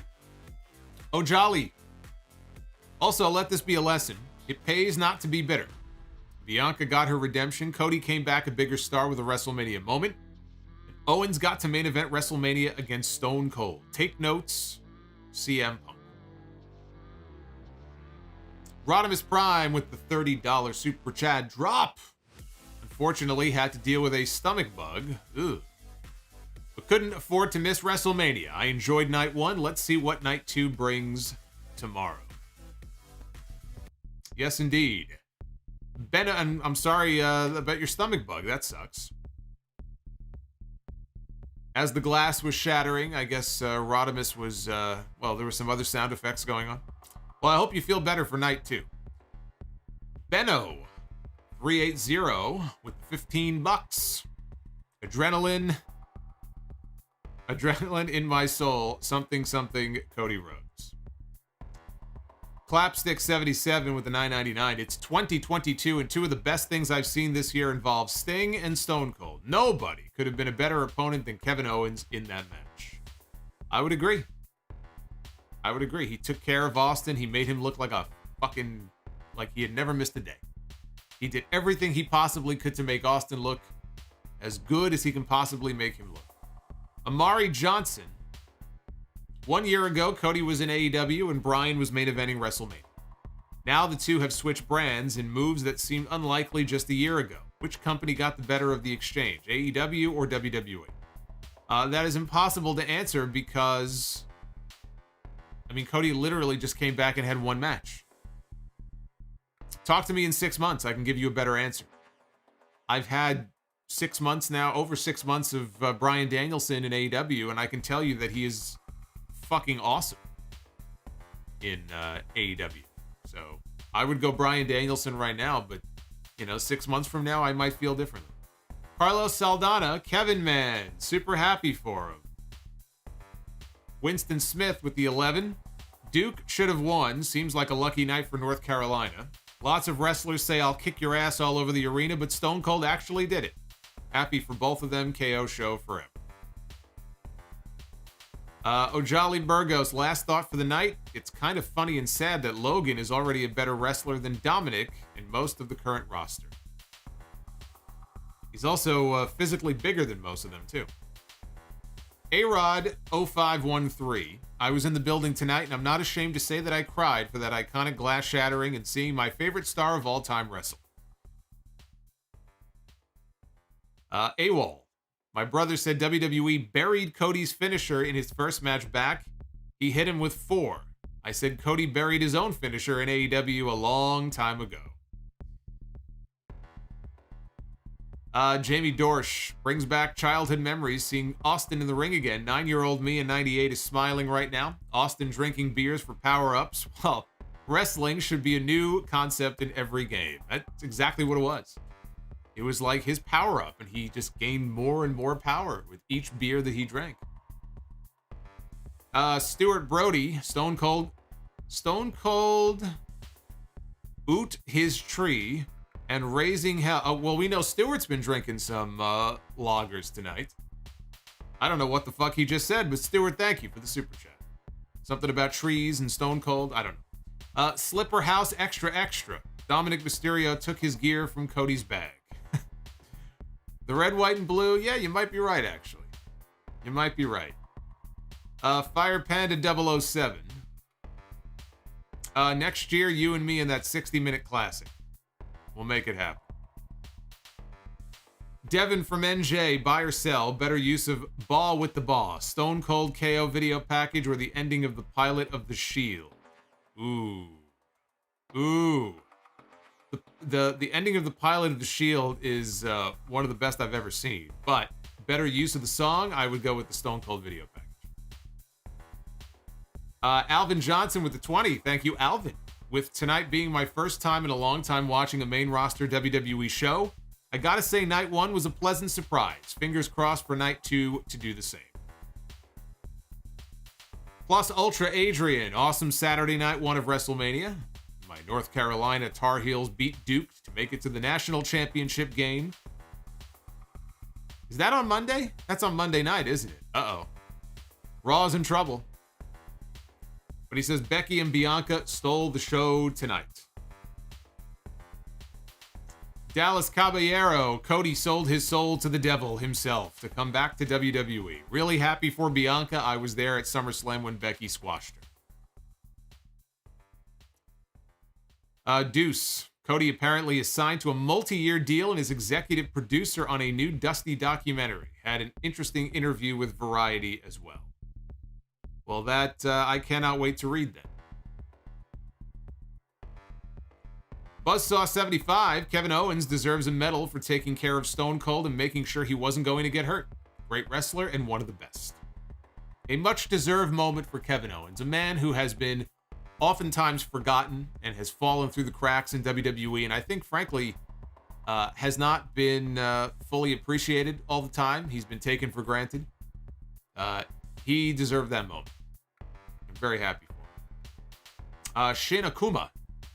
Mysterio and Dominic making the entrance was pretty cool. Another one of the good moments that make WrestleMania. Winston Smith, Duke was robbed, just like Canadian hero Kevin Owens was robbed of a certain victory. What is KO's best match on the main roster? Offhand, I don't know, but I am actually quite fond of the match he had with Dean Ambrose at the Royal Rumble. In 2016, they had an Intercontinental title match to open the show. I don't know if that's his best, but that's one of the ones that comes to mind. Matt View 72. If you think Charlotte Flair should quit trying that stupid moonsault, give me a hell yeah. Get my vote. Michael McManaman. Great review. I was impressed with night one of WrestleMania. Usually only watch AEW. Been listening to you for years. Thank you, Solomonster. Well, thank you, Michael McManaman. I appreciate that. I almost said McMahon. I almost made you an honorary member of the McMahon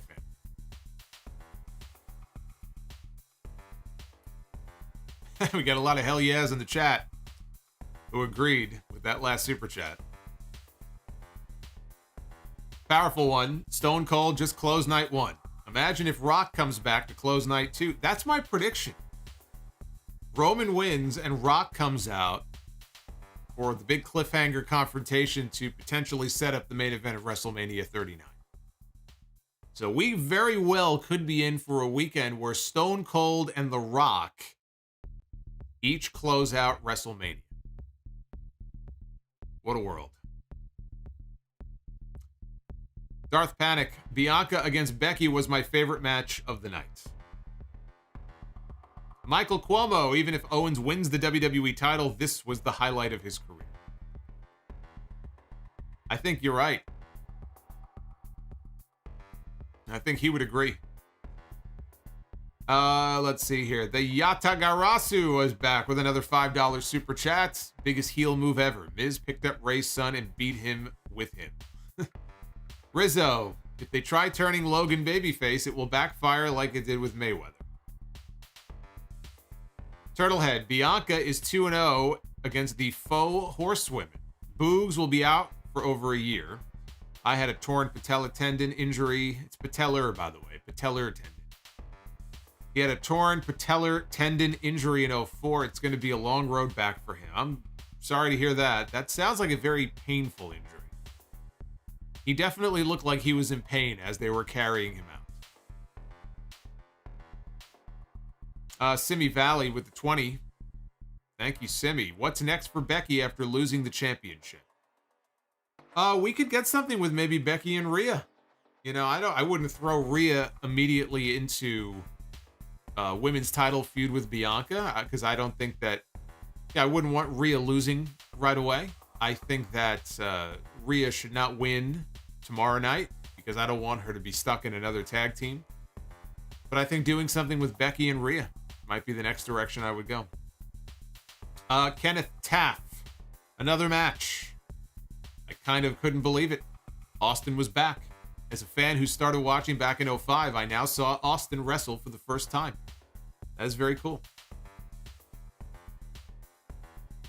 Dave Will, if you still believe Royal Rumble winners should main event WrestleMania, why did you want Undertaker and Shawn Michaels to main event WrestleMania 25 and 26 over Randy Orton and Edge? Because I can go back and send you the footage. Because as I have said, there are certain attractions that are worthy of the WrestleMania main event. Rock coming back in 2012 was worthy of the WrestleMania main event. If they had promoted in advance that Stone Cold was going to be in the main event, nobody would have batted an eyelash. It would have been obvious. You put Austin in the main event. Hey, Oxify, thank you for becoming a channel member. We're now a sound-off superstar. As far as the Michaels-Undertaker matches, there was no topping what they did. It's the same thing with Rock and Hogan at WrestleMania 18. Rock and Hogan should have closed out the show. Triple H and Chris Jericho were fucked when that match was over. And they knew it. Triple H and Randy Orton knew it. Randy Orton jokes that Triple H was throwing the belt. He was so pissed off after that Michaels-Undertaker match at 25. There are just certain attractions and certain matches that should not go anywhere but in the main event. I've made that very clear, that there are exceptions to the rule. It is not a one-size-fits-all, just always this is how it has to be thing. My issue is that they had gotten into the habit of doing the let's open the show, with the Royal Rumble winner, or let's put him in the middle of the card on shows where they did not have an appropriate attraction that would go on in the main event. There was no reason in that situation for a lot of those matches not to go on in the main event. But there are exceptions to the rule. I don't know how I can explain it any more clear than that. You want me to say it in a different language? I mean, I can do that. Que pasa? I mean, I can try in Spanish maybe. But thank you, Dave. I do appreciate that. Fire Panda would have chugged my fireball if it was Ryback. Devin Garcia with the 25. That's the Hardy Monster super chat. Let's see. Love your show, Solomonster. Been a fan since 2013 when you talked about the chants from the Sheamus Randy Orton match on the Raw after WrestleMania 29. What is up with those stupid 3D graphics with every entrance? It's just, they're always trying to make the show look cool. They cut away from Austin during his entrance when he was about to climb up on one of the turnbuckles, and they cut away to show us a giant 3D CGI skull. Why the fuck would you do that? And they realized they fucked up, and they immediately cut back to Austin. Austin is about to climb the turnbuckles and pose at WrestleMania, and you cut away to show us a CGI fucking skull on the screen? What the fuck is wrong with you? Very dumb. Very, very dumb.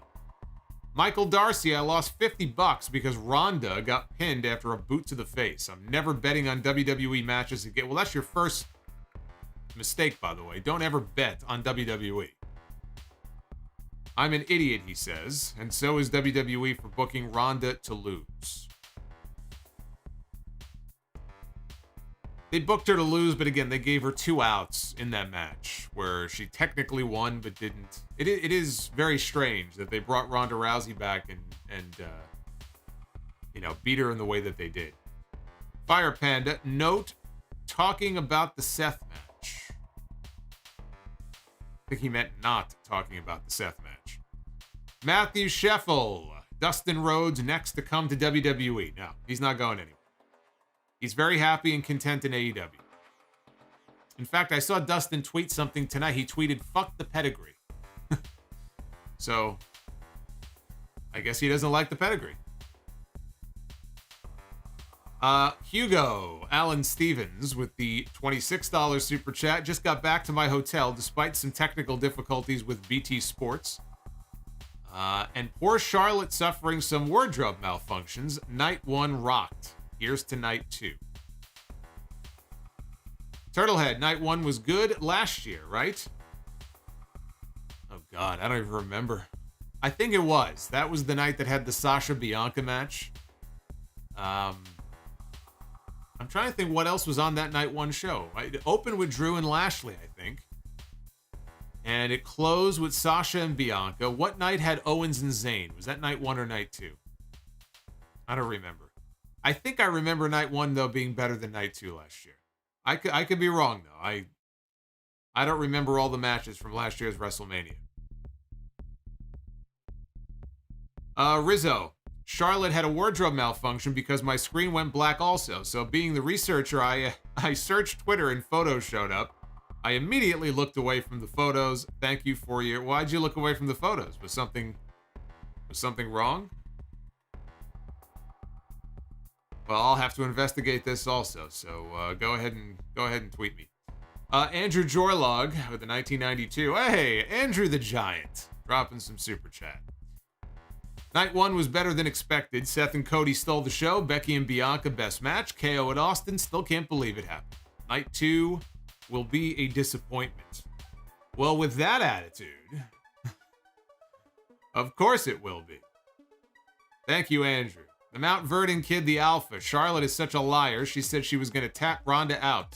LOL. Think the rematch will be a submission match? Could be, yeah. I could see that being a submission match. Now that they've established that, you know, both women clearly have multiple submissions they can use, including the ankle lock. Look at this. Everybody in the chat is about to go do research. For the first time in their fucking lives, everybody's going to go do some research. We're about to go do some social media research on this Charlotte little faux pas here. Ali Ali. Or Ali Al. Here's some CAD, because Canada is better than Texas. He's sending me some of that Canadian currency. Owens speaks only the truth, he says. Or she says. Could be a female fan of the show. Hugo. When Austin left the stage to go back and get his ATV, I was transported back to 2004 and suddenly 9 years again. Would have loved it even more if he could have come out to Glass Shatters by Disturbed. I did. The Disturbed music was very good. I do miss the Disturbed theme. SJR 1983. Seeing my guy return to WrestleMania in 2022 brought tears to my eyes. It was the right move to put him in with Kevin last. I was sports entertained. I was also sports entertained by that finish. Bobby's World. What's up, Solomonster? Damn good first night of WrestleMania. Never been a fan of Logan Paul, but credit where it's due. He looked like he belonged out there. Hope you're able to get some rest after this. At this rate, I don't even know if I'm going to bed tonight. Which is probably not a good idea. Simi Valley. Hope we get to a point where we get a Reigns and Cody feud. You know Roman is going to mention AEW because he can pretty much say whatever he wants. Canadian Oddball, if this was Austin's last match, don't you think he would have lost to Kevin Owens? No, not necessarily. Not everybody has to lose in their final match. I'm not sure that Owens would have wanted to win. I wouldn't be surprised if Owens insisted that he get stunned and get pinned. As big of a Stone Cold fan as he is, I can believe it. I can believe that he would have actually preferred to lose. Fire Panda, apparently KO is buried now. Yeah, apparently. Yeah, right. He's completely buried. Whatever will he do? His career is over. His career is in shambles. Oh, it's our buddy Luis. Luis Belmont Show walkthroughs with the $10 super chat. The moment Austin said, bring a ref, I texted my cousin that Austin was going to wrestle. He replied with, I'm watching. And yes, the main event was effing awesome. Devin the Doppler. Just wanted to say thank you for the hard work with all the streams this week. Who is your prediction for Cody's first feud? Well, as I said a little while ago, I think that probably Edge is somebody who I think will end up in the ring with him at some point. I don't know, maybe if it's his next feud, but once the Edge and AJ stuff plays itself out, because that I think is going to go extend beyond WrestleMania. I'm thinking Edge and Cody is probably going to be one of his, one of his early feuds at least. I don't know what his first one's going to be, but that's one that I'd like to see. Let's see who we got. We got JM. We got JM coming in hard with a $45 super chat. 1997 Stone Cold would have stunned his brother. I agree. Back then, he still beat up his brother and hung the phone up on his mother. He was feared from Cali to Boston, Steve Austin. Todd Pettengill, 1997 Slammy. I was going to say, where'd you get that from? That sounds like a fucking poem that you just read to me. That's from the Todd Pettengill Slammy song. He had two of them. He had one in 96 that he did. He had another one in 97. Oh, I don't know who this is.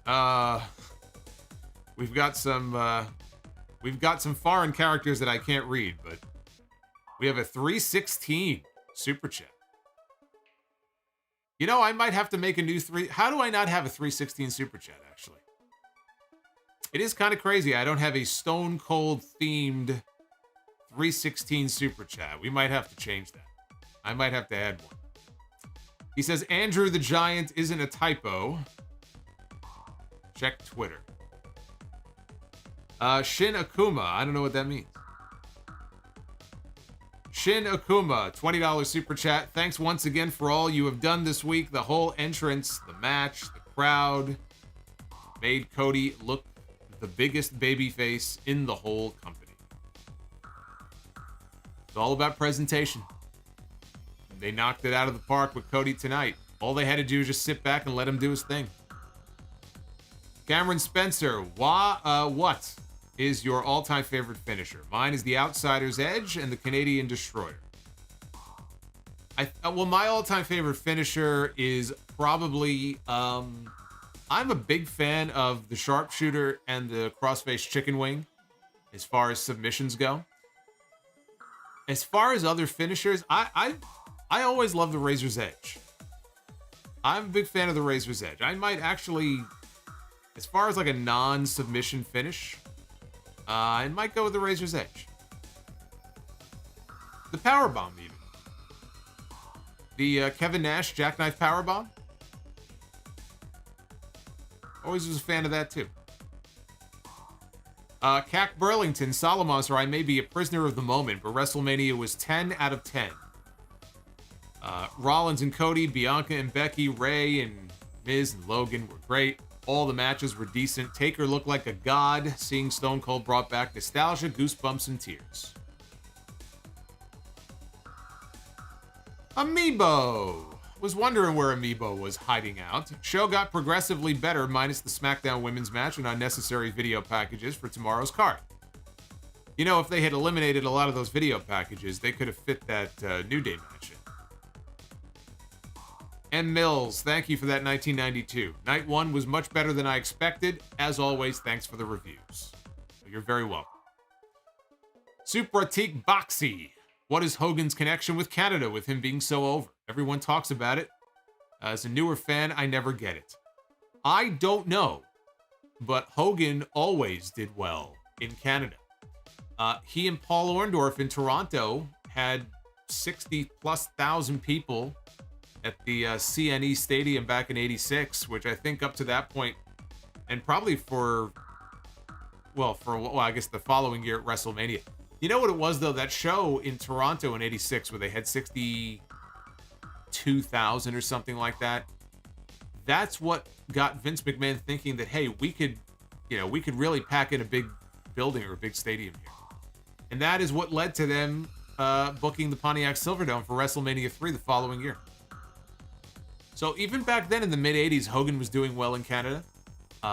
WrestleMania 6 in Toronto, you know, obviously he had a lot of fan support. I don't know if it's a specific reason that he was so over in Canada, or, you know, Hogan was over in a lot of places back then. Why Canada? I don't know. It might have just been that, you know, Canada liked Hogan like a lot of other places did.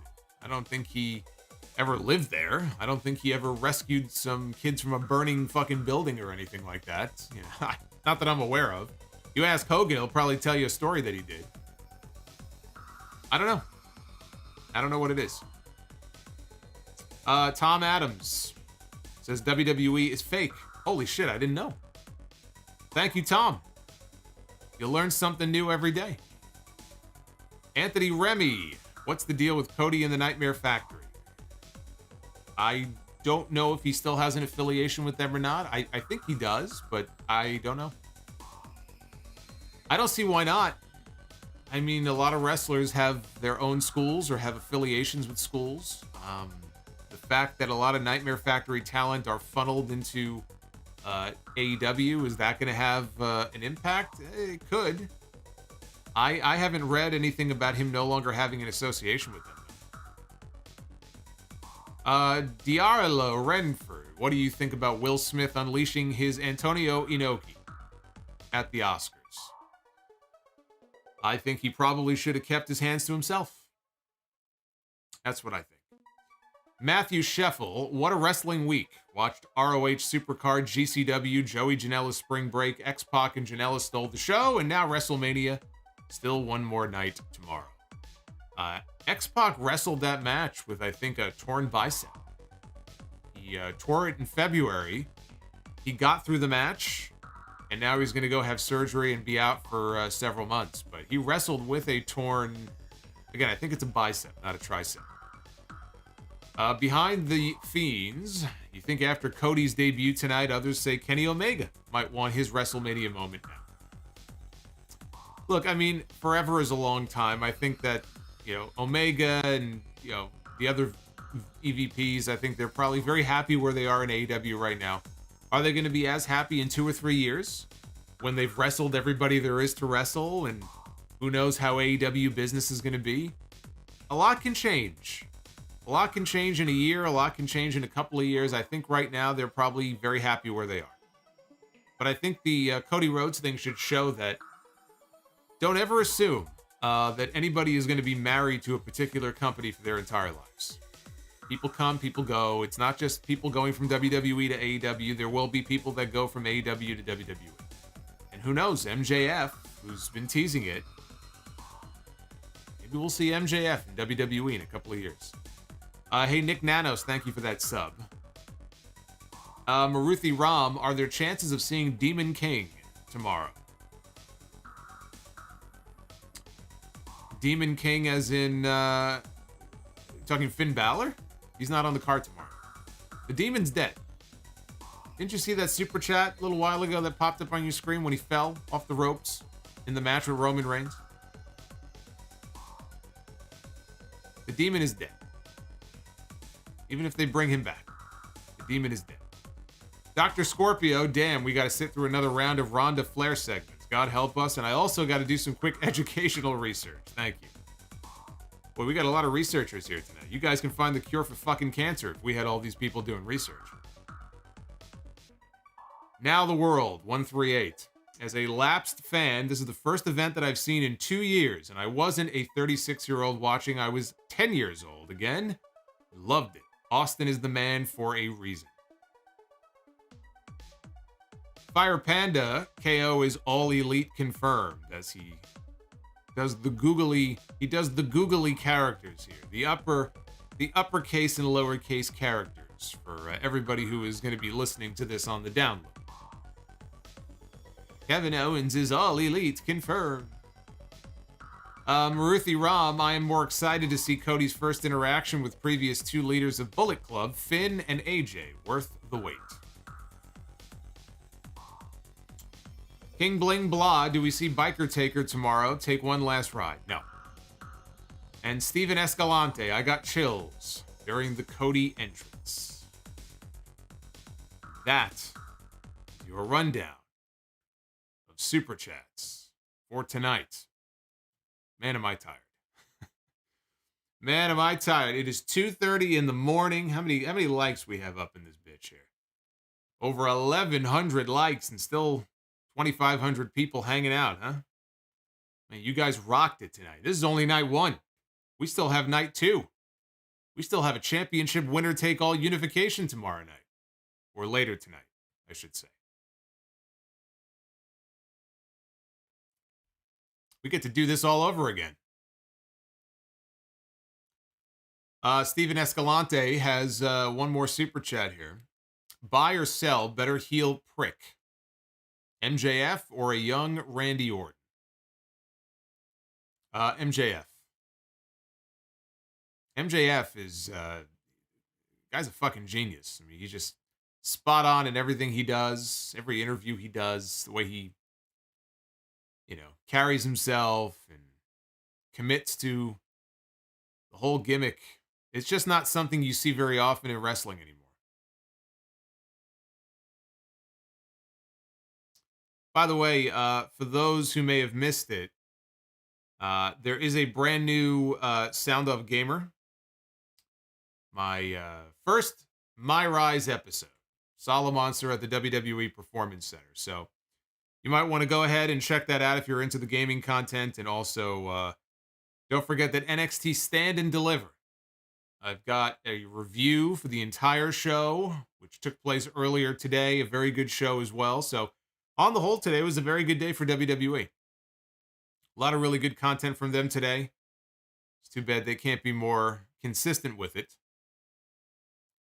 But I did enjoy both shows. Fire Panda, she did the googly characters. Here's my money. Thank you, Fire Panda. One last look at the poll here. Almost 3,000 votes. 84% thumbs up for WrestleMania. 12% thumbs in the middle and 3.7% thumbs down. Look at John Shaw with the Chris Jericho animation here. John Shaw, thank you for subbing to the channel. Picked up a lot of new subs tonight. I hope you guys enjoy your stay here, and you will be back with me for night 2 of WrestleMania.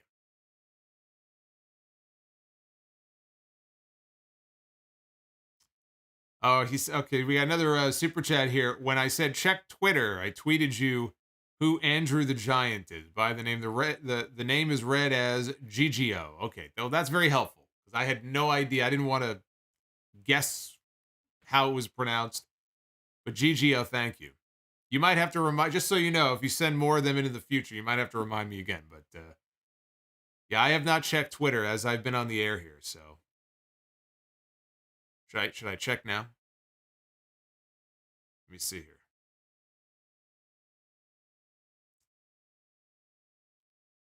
Well, we'll check after. There's way too many replies, so I'll have to go through that after. All right, well, before we end things here, we do a little something on the stream. It's never too late, right? It's never too late. WWE booked themselves what ended up being a very enjoyable night 1 of WrestleMania, so we're going to try to do it ourselves. We're going to try to be the booker. Ladies and gentlemen, it is now time to be the booker. It is time to be the booker, where we book one men's match and one women's match here. These are sort of our WrestleMania main events. These are being done completely at random. We'll start out with the men, see what kind of match that we can book. Maybe we'll get some of that WrestleMania luck. Maybe we'll book a good one. Let's see. Let's see if WrestleMania luck is on our side. The Tribal Chief, Roman Reigns. Oh, we are off to a fantastic start. One half of tomorrow night's WrestleMania main event. Now all we got to do is pick Brock Lesnar. I know he's in here somewhere. Roman Reigns going one-on-one against Christian Cage. It's a good match. That's a good match. Roman Reigns and Christian Cage. I'd watch that match. I like that match. Flip over to the ladies here. We'll give this a shot. Roman Reigns against Christian Cage. That would be a very good match, actually. That would be a very good match. We land on Nyla Rose. Is the first random selection here in Be the Booker. And we have Nyla Rose one-on-one against Dixie Carter. Look at how sad Dixie looks. Poor Dixie. Poor Dixie. Had her company taken away from her. Nyla Rose against Dixie Carter. Wow. Well, they can't all be winners. They can't all be like Roman Reigns and Christian Cage. I'll take Roman Reigns and Christian Cage over Dixie Carter and Nyla Rose. Rizzo says, is WrestleMania going to be 2 nights every year now? Is it going to be 2 nights on a permanent basis? I believe that is the plan. I think the plan is for it to be 2 nights going forward. So, I mean, look, they could do one night. It could be 7 hours long with 14 matches, and they can sell 80,000 tickets. Or they can do 2 nights in the same building, spread things out a little bit more so that they're not as long. And instead of selling 80,000 tickets, they can sell 120. Even if it's to the same people. 120,000, 130,000. So I guess, for them, it makes sense to kind of create a whole weekend out of it. I do miss just the old school one-night WrestleManias just with the matches that mattered. I do miss that. But I think it's one of those things where once you let the genie out of the bottle, there's no putting the genie back inside. So yeah, I would expect it to be 2 nights from now on going forward. Gotta take a deep breath here. I am going to be up in a few hours to finalize things for episode 750. There will be a brand new podcast going up tomorrow. Tomorrow night 2 of WrestleMania 38 coverage. I hope you guys enjoyed this review and had fun. Leave a like. I hope you'll come on back and join me tomorrow night because we have what they're billing as the biggest main event in WrestleMania history. Between Brock Lesnar and Roman Reigns, we're going to have one unified champion, supposedly, when that show is over. And I'll be here to review it all. The good, the bad, the ugly, and everything in between. Hey, Zane says he's a new fan. Welcome, Zane. Hopefully I will see Zane back in the chat tomorrow night. All right, guys. Be well. Stay safe. I'm trying to read the chat here. Dr. Scorpio did send one last message in here. April Fool's was 2 days ago. Dixie Carter.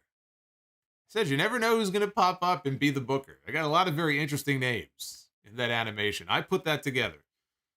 So you never know who you're going to land on there in that be the booker animation. All right, guys, I'm out of here. Be well, stay safe. Have yourselves a fantastic rest of your weekend, and I will see you back here for night 2. WrestleMania coverage live on YouTube tomorrow night. Take care, guys.